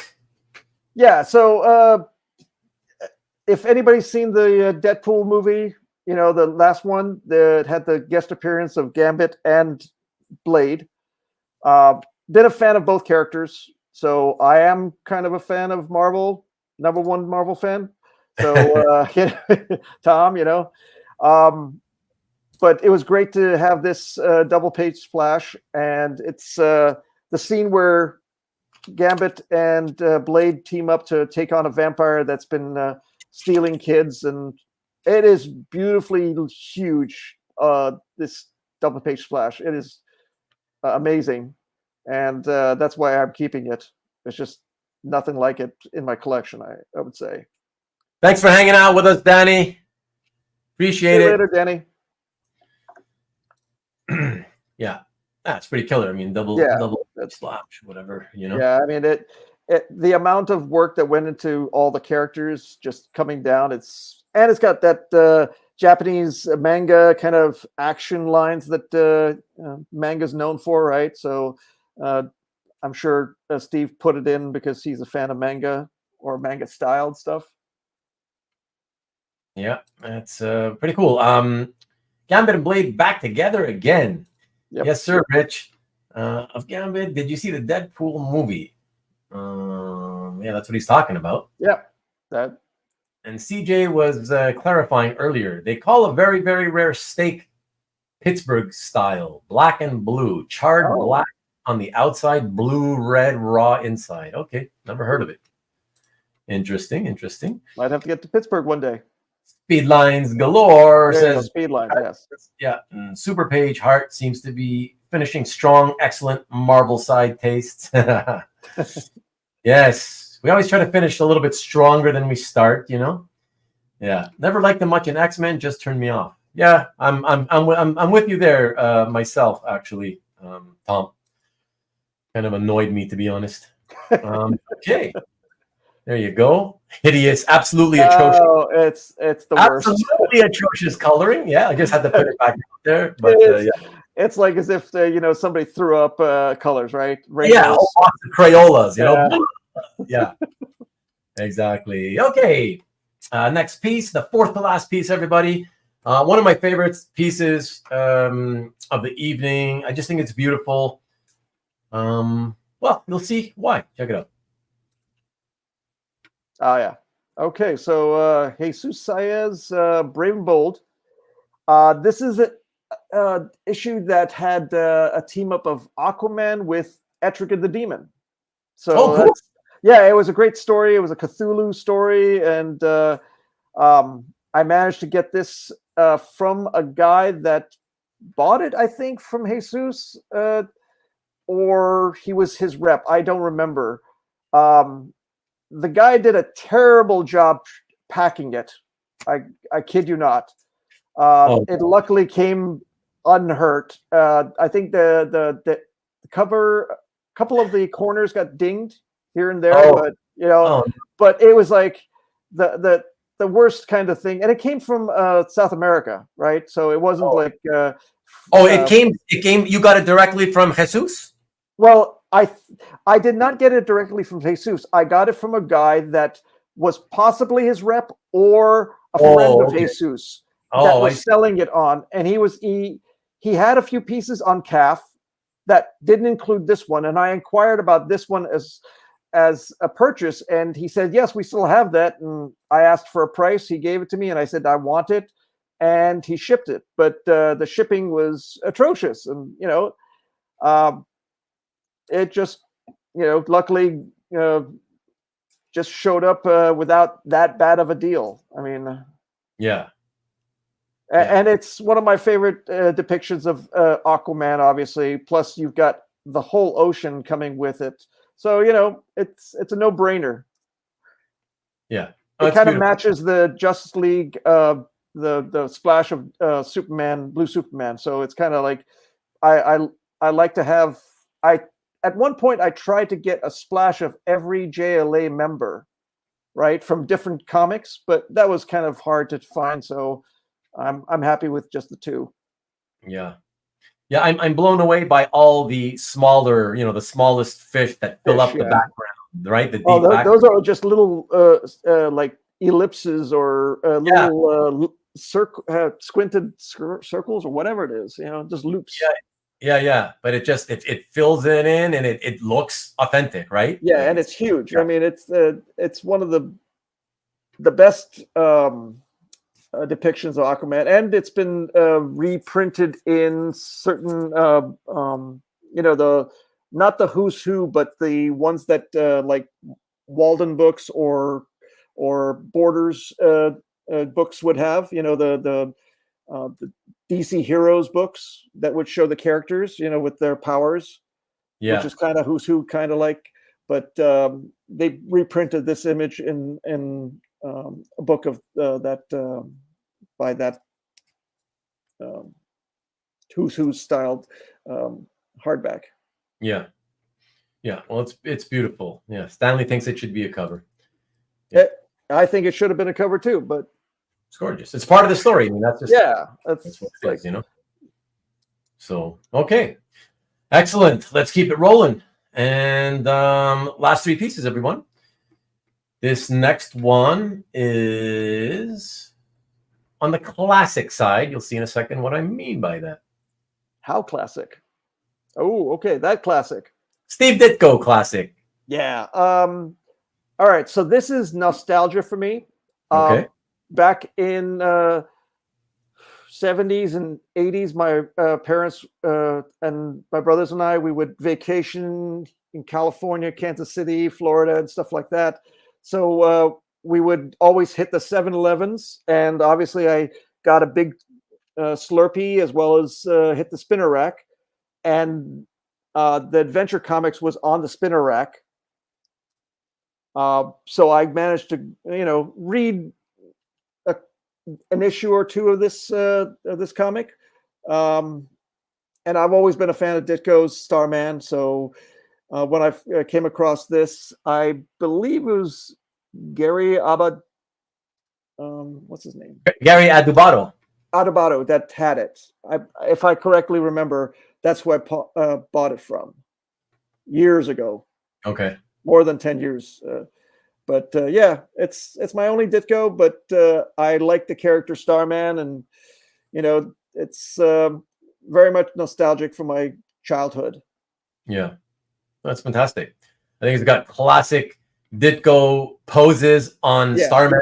Like especially that first panel. It's like it's so Ditko. I mean, the face in the fourth panel. I mean, everything. It's really, really, clearly Ditko. Yeah. Even though science fiction, and I like science fiction, so yeah, that's true too. Yeah. So yeah, fantastic. Ditko says CJ. Yeah. So very, very nice. Cool. All right. So from there we go from one classic to a non-classic. No, another old. I figured they went good together. Another old school classic, and I actually decided to go with this as the second to last piece, even though it's usually the kind of artist I will go for on the last piece. And I went with a more contemporary one for the last piece. Interesting. Okay. Yes. So let's check this one out. Oh, okay. All right. I get you. Yeah. I used to own probably 6 or 7 Kirby's at one point. Okay. Sold them off for various reasons, making other sales or paying bills for that fact. But I am a Commandy fan, so I know you probably don't like Commandy as much as I do. We've talked about this. Yeah. But this page mimics the cover, which is why I bought it. And since I can't afford the cover, obviously I got a page that is the same scene as the cover. Yeah, it's a great. It's the cover scene, and it's a great page. It really is. Yeah, well, I mean, it's Mike Royer was always the guy that always kept to Kirby's pencils, right? As far as I know, I really like Mike's inking work, so it was a no-brainer to have a Kirby with a Royer. I know there's a lot of people that don't like certain inkers for Kirby, but for me, Royer is one of those inkers that I enjoyed the style, the matchup. I mean, Oh, I think that Royer after Sinnott, I think Royer is my second favorite Kirby inker. Oh, really? Okay, yeah. Sinnott was great, but for me, Sinnott was strong with his inks because he has his own styles too. So it was kind of mixed for me with having Sinnott and Kirby. I mean, I love them both, but to me, it was just I have a feeling that Sinnott kind of pushed himself onto the pages a little bit more than just showing what Kirby did. So, but I could be wrong, But it's got Commandy. It's got what is it? Joe Boxer, the character, one of the main characters in this storyline, as well as it's got I think it's got apes too. So you got the Commandy apes. So I'm happy to have a 5-panel Kirby page. It's the only one left. So yeah, it's and your last final Kirby page, right? Yes, my last Kirby. Yeah, because I mean, even if we include the pages outside the top 25, the pages that you still are trying to find new homes for, there's no other Kirby, correct? No, there's no other. I used to have pre-hero Kirby, like the Glob. I had Thor Kirby. I had Eternals Kirby, and then a few more. I can't remember, but they're all long gone and parsed out to other collectors and auction houses or whatnot. Yeah, no, I get it. Wow, look at Lee. Another, like Sean, Lee is also a big Kamandi fan. One of his favorites, he says. Wow. Yeah. Kamandi is crazy. The storylines are crazy. I got to say that, Kirby threw in some crazy characters that I was like, what the hell is this? I do not prefer John Verporten, Marcus. Oh my God, when he inked like Neil Adams and I don't know, like some other guys. Oh God, no, I definitely do not. What other comments do we have? Hold on, sorry. No, go for it. Let me see. Yeah, a lot of love for Kamandi and Kirby for sure. Let me see. Sinnet Stone Royer, sorry. Okay, we go. Ryan Gosling gets the win because he's Canadian. No, I'll take Coletta on Journey into Mystery over Ryan Gosling. Planet of the Apes meets Around the World in 80 Days. Yeah, I would say. Much, yeah. Yeah, pretty much. Ditko and Kirby in your collection. Outstanding, says Tom. Thanks. Sinnet and Wally Wood were my two favorite Kirby inkers. Well, I don't.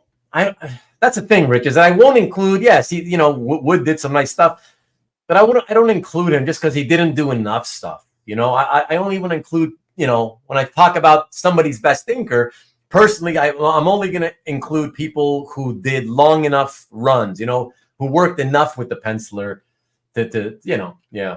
But so CGI, I forgot about Chick Stone. Chick Stone was pretty good too. Chick Stone, yeah, was pretty good too.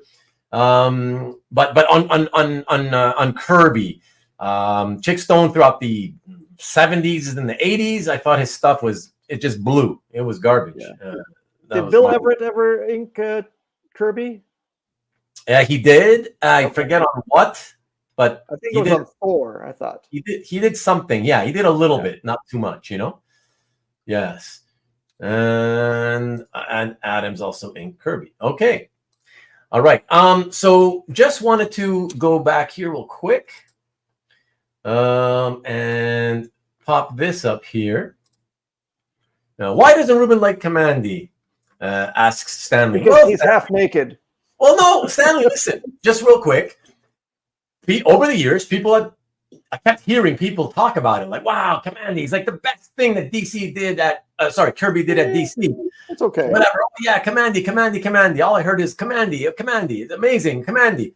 So I go and I buy myself this, okay? Really thick, the first 20 issues. Your first mistake. I spent over like a 24-hour period, I read the first 16 out of the 20 issues. And I talked about this on another one of my episodes. Bottom line is, I really believe that all those people whose comments I had been reading online talking about how great Kamandi is, I believe that they are still talking based on their memories of when they read it as kids. Right. Yeah. Because me reading it for the first time as an adult, there's no way I'm going to tell anybody that, oh, yeah, you should read Kamandi.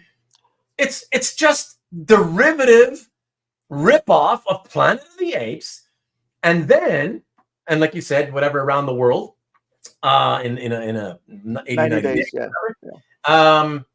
And then to top it all off, it has that animal of the month, right? The tiger, the lizard, the gorilla, whatever. Yeah, every single bring the zoo into the mix. Yeah, right. Yeah, talking gorillas this issue. Next issue, the talking tigers. Next, the talking leopards. They did one after another. It's come on. Now, beautiful artwork. So it's nice to have just because I love to look at it. But I told you guys, a couple of months back when I told this story a couple of months back, you see my bookmark is there. And Mark said it gets better at the 17th. No, it does not. It does not. It is a wackadoo storyline. It is totally a wackadoo. There's 4 issues left in this, and I still haven't gotten to them because I'm just not.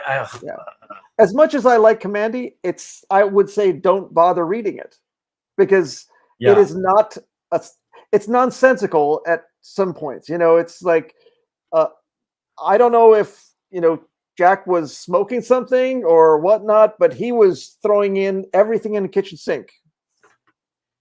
Yeah. He has long hair. Rubén hates hippies. Right on, CJ. That's what it is, CJ. Some books hit us differently as kids. No, yeah. I'm not saying that all those people, if they read it while they were younger, I'm not saying they shouldn't like it. Of course, if a bunch of talking animals might be cool to you as a kid. Yeah. Right. But I'm just saying, if you haven't read it as a kid ever, and you hit it as for the first time as an adult, I just find it hard to believe that anybody could honestly say, "Oh yeah, Commandy, I'd recommend you read that." No, I'd say the same thing for those Adventure Comic Ditko page that I just that you just showed. Okay, that story is kind of crazy, weird too. It's just because the nostalgic feel for me. What is it, Rubén? Rubén, you lost the joy of being a child by the time you read it. It's true. Yeah. You had a bitter outlook on life by then. It's true. My outlook on comics these days is nowhere near what it was when I was a kid, and a teenager in the 80s. I mean, you're not starry-eyed anymore. I'm not starry. I don't have that sense of wonder anymore. Yeah. I mean, I try to read up and I hope it's good, but typically I don't love it that. It's rare that I love something, something new when I read something for the first time, I challenge you to read that Starman backup stories there. They're kind of crazy because they're science fiction weirdness, right? So I wouldn't even tell you to try it because it's just trust me. It is. Trust me, Hart. I would not try it. Yeah. No offense. No. But for me, I enjoyed it, and having a piece of my childhood, especially for that, it's not because it's Ditko. It's because I enjoyed. I remember sitting in the back of a station wagon reading that comic, right? Going to Florida to Disney World. That's how I remember it. Yeah, exactly. And look, Antoine, you're the star. You're the star in the room tonight, Antoine. Thank you for your very first appearance, making all these comments. This is what we love here. Very few books, shows, or cartoons hold up to our childhood memories of them. I've always said that, right? That's true. I believe that, right? But it can never quite. Do you have one that still held up your childhood to your adult? Do you have one of those? I probably do, but if I do, it's probably something that I haven't reread or watched. Oh, okay. Since childhood. Okay, You know what I mean? So I still have those memories from childhood that haven't been marred by potentially rewatching as an adult. You know what I mean? Cool. Yeah. So that's the thing. Mike says, this is the type of nihilistic chat I can get into. Yes, sir. If nothing else, Commandy paved the way for a lot of designs in Thundar the Barbarian. Is that really important in life, though? Thundar the Barbarian? Is that really meaningful to anyone? I don't know. Well, I mean, it is to people that enjoy Thundar. I enjoyed Thundar. It was one of those, post-apocalyptic worlds. What's Marcus going with? The spark of life had left Rubén by then. Superman died, and so did that part of Rubén. Look, that comes. Hold on, I got a question there. When you read the death of Superman, how did that hit you? You did? No. I didn't read it until about 7 years ago. Really? Yeah. Holy shit. Yeah, because at the time when I heard that they were killing him off, I was so pissed off at because I was already pissed off with the whole death. I knew that killing somebody was never going to be real, so it's meaningless. So I was so out on killing characters. It's such a bullshit, lazy way of writing. Oh, let's kill this character, right? So I said, fuck that. I actually stopped buying the Superman titles as soon as I heard that that's what they were going to do. So I stopped. Yeah, I stopped. And then a year after they killed him is when I quit collecting comics altogether for 8 years or whatever. But you came back for the Rise of Superman, right? Or did you not? For the what? For the Superman where Steel, Superboy. No. Oh, okay. When I say Death of Superman, I refer to the entire okay, the whole thing. All right. Yeah. Okay. Yeah. So from so when did you go back and reread and Cyborg Superman became your favorite? Oh yeah, like like when I read the saga, when I read the Death and Return saga like 7 years back. Okay, so that's when you were like, okay, Cyborg Superman. This guy's awesome. Yeah.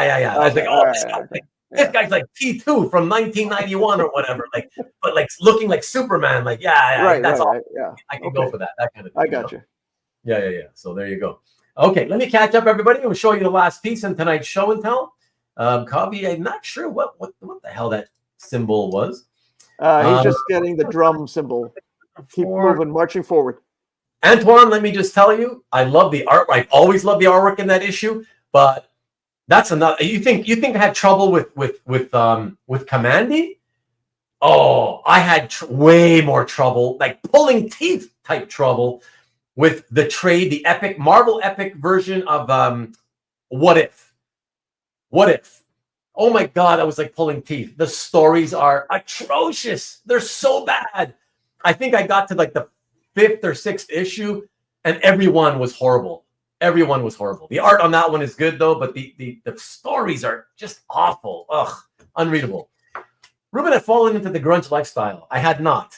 I wasn't into the grunge like a lot of people. I didn't get into grunge. I liked some of the stuff, whatever, Pearl Jam and whatever, but I didn't get super into it. Mark is very philosophical. Sorry, it was issue 3. Yeah, whatever. That's okay. I changed Rubén into a cynical person.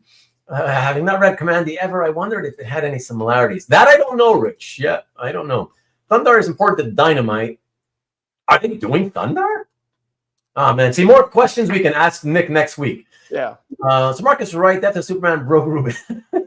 Well, the fact that they did it wasn't the story. Marcus was insinuating that it was the sadness of seeing, Superman dying. No, that's not what it was. No, I replaced Rubén's readership. I left. Karl came in and took over my copies. He was buying the copies I should have been buying, Yeah, Death of Superman was the death of Rubén's interest in comics. Kind of, kind of. Was it Death of Superman? Was it Death of DC for you, or was it? No. That just made me stop buying Superman comics. But I think what killed it for me was that the whole I stuck around for the Image, all those guys going to Image. And I was excited because I was like, oh, okay, cool. Let me check this out, whatever. Right. It's a new thing, new kids on the block. Right. Yeah.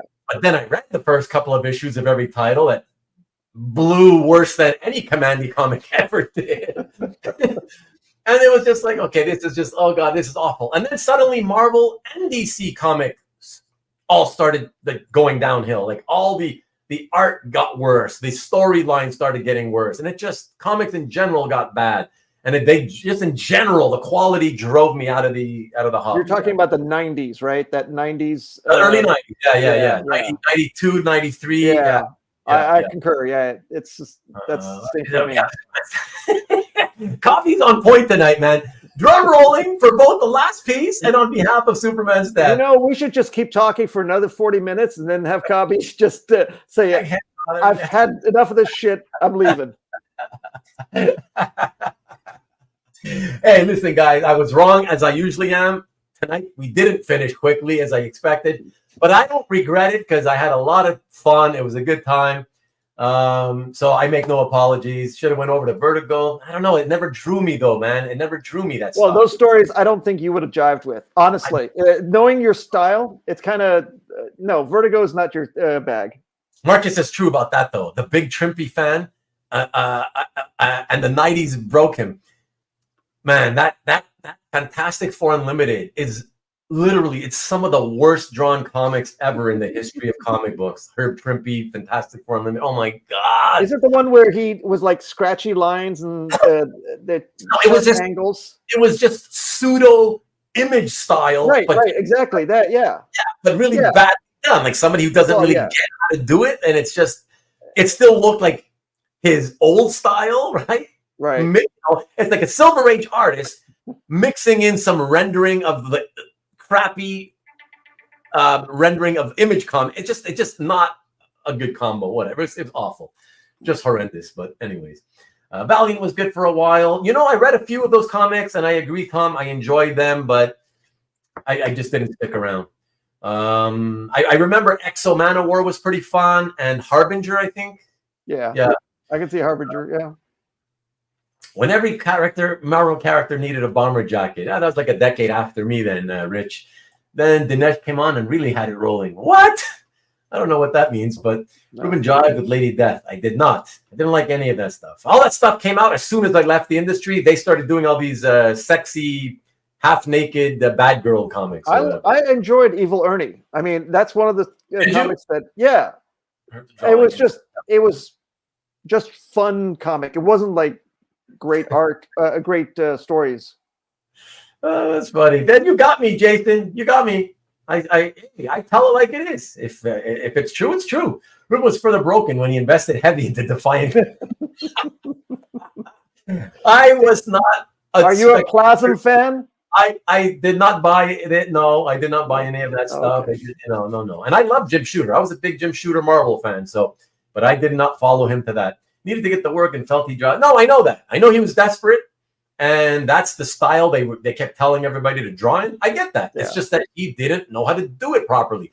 And the saddest thing to me, just so you guys know, I think I've mentioned this before, but for you, those of you who've never heard me say it, I had a conversation with Herb in, I don't know, 2001 or thereabouts on the phone. I called him out of the blue. And I kind of asked him about that, like, without wanting to be mean or anything. I just kind of wanted to see him talk about that part of his career, in the 90s when they were, he couldn't get work, and then they forced him to draw like the Image guys in order to get work. And I said something like, yeah, so what did you feel about doing that stuff, Herb? Like, was it difficult for you? Because I'm thinking he's got it. He's going to say, yeah, of course. I just couldn't get into that. That's just it's such a completely different style from what I've ever known, right? But he said something different. He said the opposite. He was like, no, I thought it was pretty good. Like, it wasn't difficult for me. Like, I thought it, I got accustomed to it very easily. And it wasn't a problem. And in my head, I'm like, but yeah, you didn't do a good job, Herb, though. It sucked balls, like big time, But of course, I couldn't say that to him. You don't want to say, Herb, you suck balls. That would have been the worst thing to do, right? Well, obviously, I would never do that. Poor Herb, right? Yeah. No. Hologram covers. That is true. All that fan shit that was pissing me off. Also, all that stupid hologram was a nuisance. It was just the gimmick shit. Worst thing connected to death was the hype connected to it. Yeah, exactly, Karl. Exactly. Herb Sally ended up having to become a high school teacher. Yep, I know that. Rubén still has a long box of Youngblood Bonds. I don't. Rubén stared at the text Ghost Rider glow in the dark cover, and it fell into despair. I did buy a few of those. And then ultimately, when I sold my collection for like pennies on the dollar, they were all in there, sold for pennies on the dollar. Yeah. The story was well executed. Yes. Herb Trimpe doing the Image style is like Meryl Streep doing porn. Oh, yeah. That's bad. Yeah. We'll agree there. We'll agree there, Antoine. Hey, Herb, Rubén here. Why did you start sucking? You guys are funny. He could have done a lot. Let's get off of Herb right now, okay? You guys are crazy. Oh, poor Cobby. His leg must be killing him right now. Yeah, Cobby's for the stock market to go back. I never got Pogs. Too old for that. Cobby wants you to keep delaying the. He's dying right now, saying "fuck."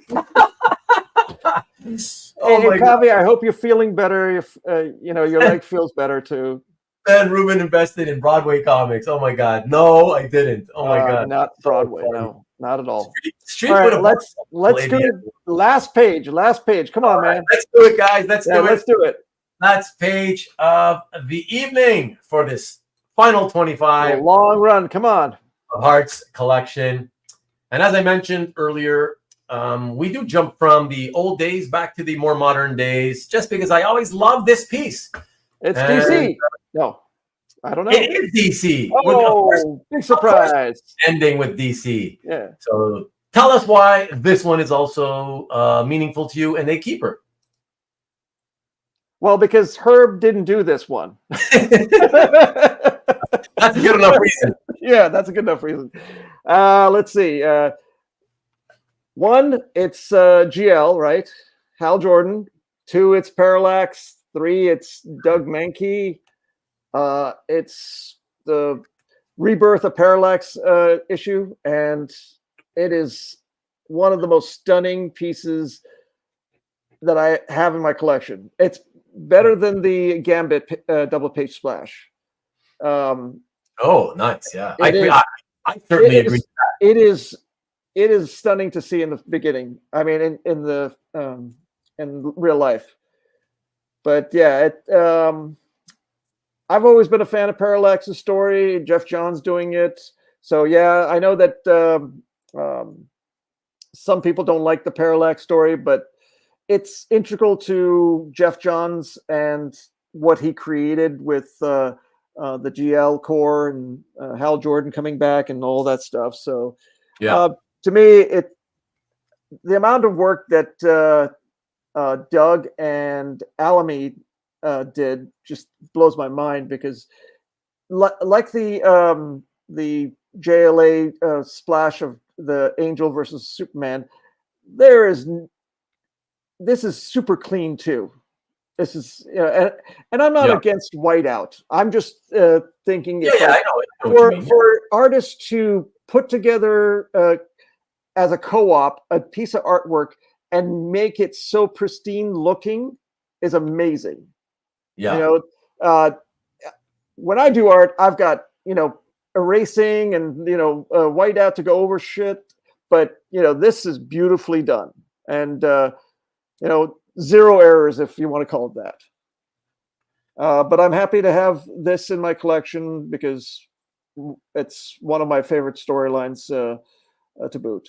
Did you, Stanley's asking you, did you like the Ryan Reynolds Green Lantern movie? Stanley, I loved it. It is the best movie ever. And you know what? I would buy the rights to the next movie. Just kidding. No, the movie sucked, but you know what?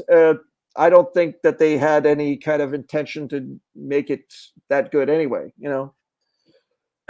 And they can't copy what the comics do, presented. I don't know what Alamy's up to these days. I think he's French. He's somewhere in France doing something else, I guess, Antoine. Yeah.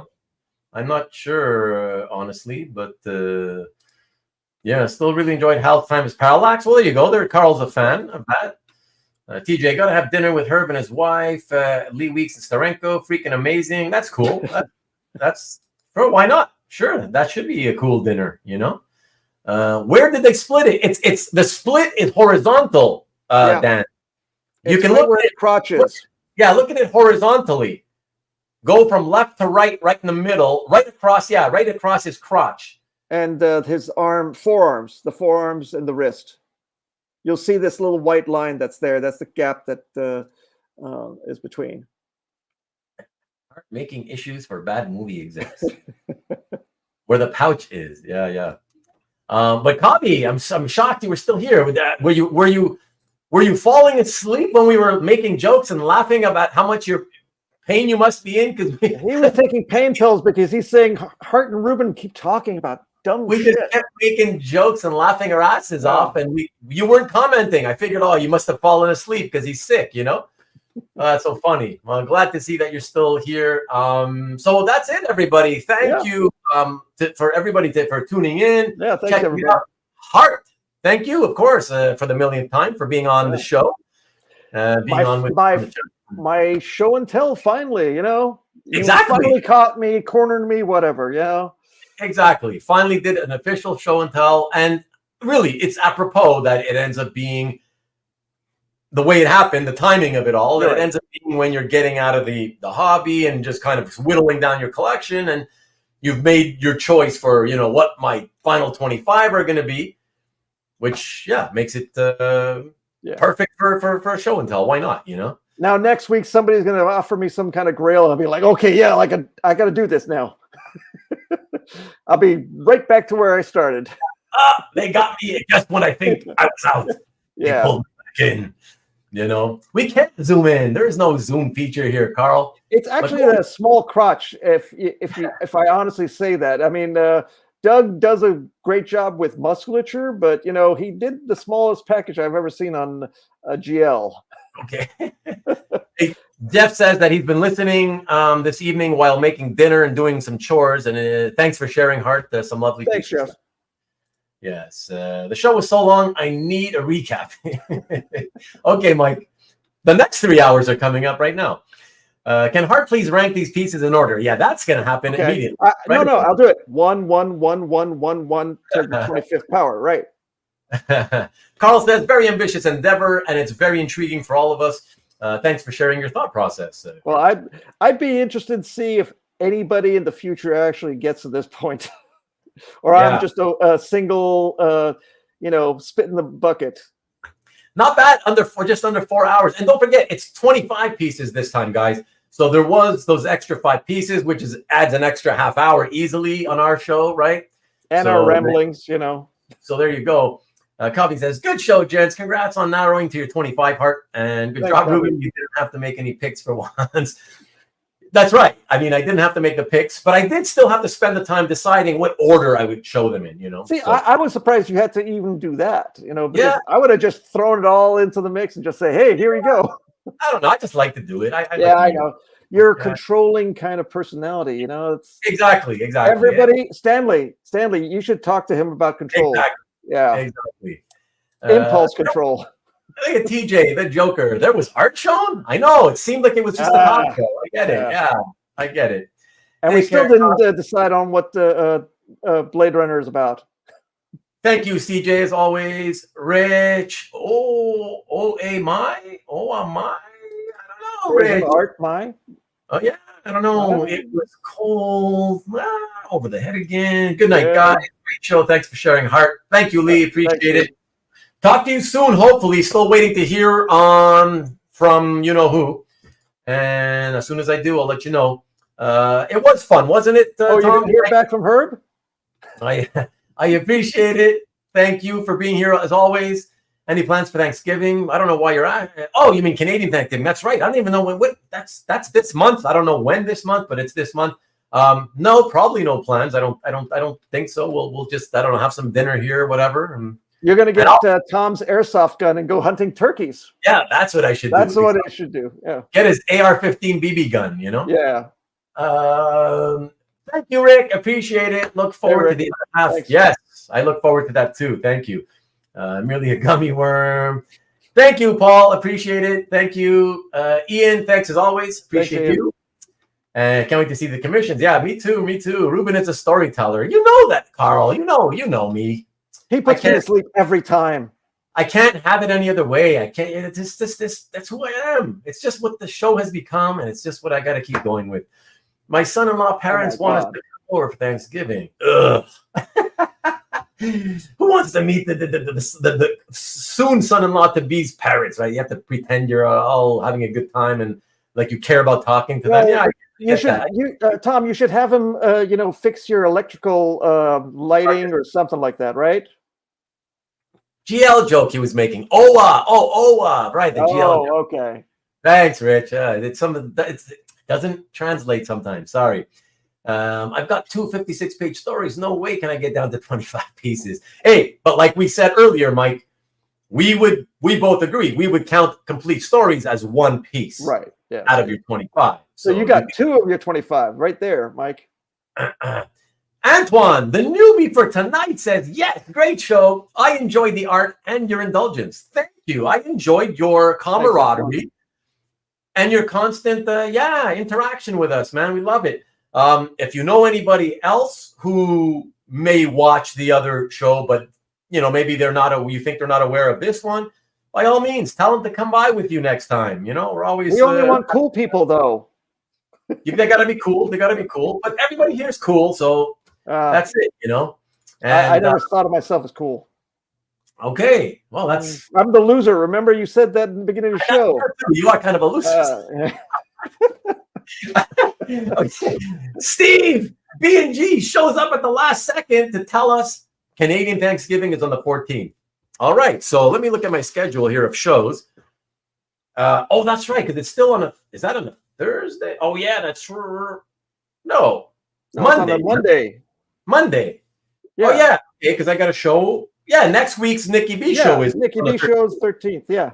So then Thanksgiving is the next day. Okay. Thanks, Steve. Appreciate it. Control freak. Yeah, Rubén is inviting everyone. Whoever wants to come, man. As long as they understand. Well, I guess they'll learn once they're here. Yeah, it goes very long. And we do a lot of talking and shooting the shit and laughing at each other.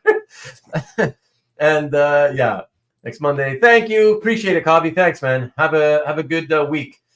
Dressed as a Marine and carried the rifle all the time. Okay, Tom. Rubén will show off his mystery sketches for Thanksgiving. What mystery sketches?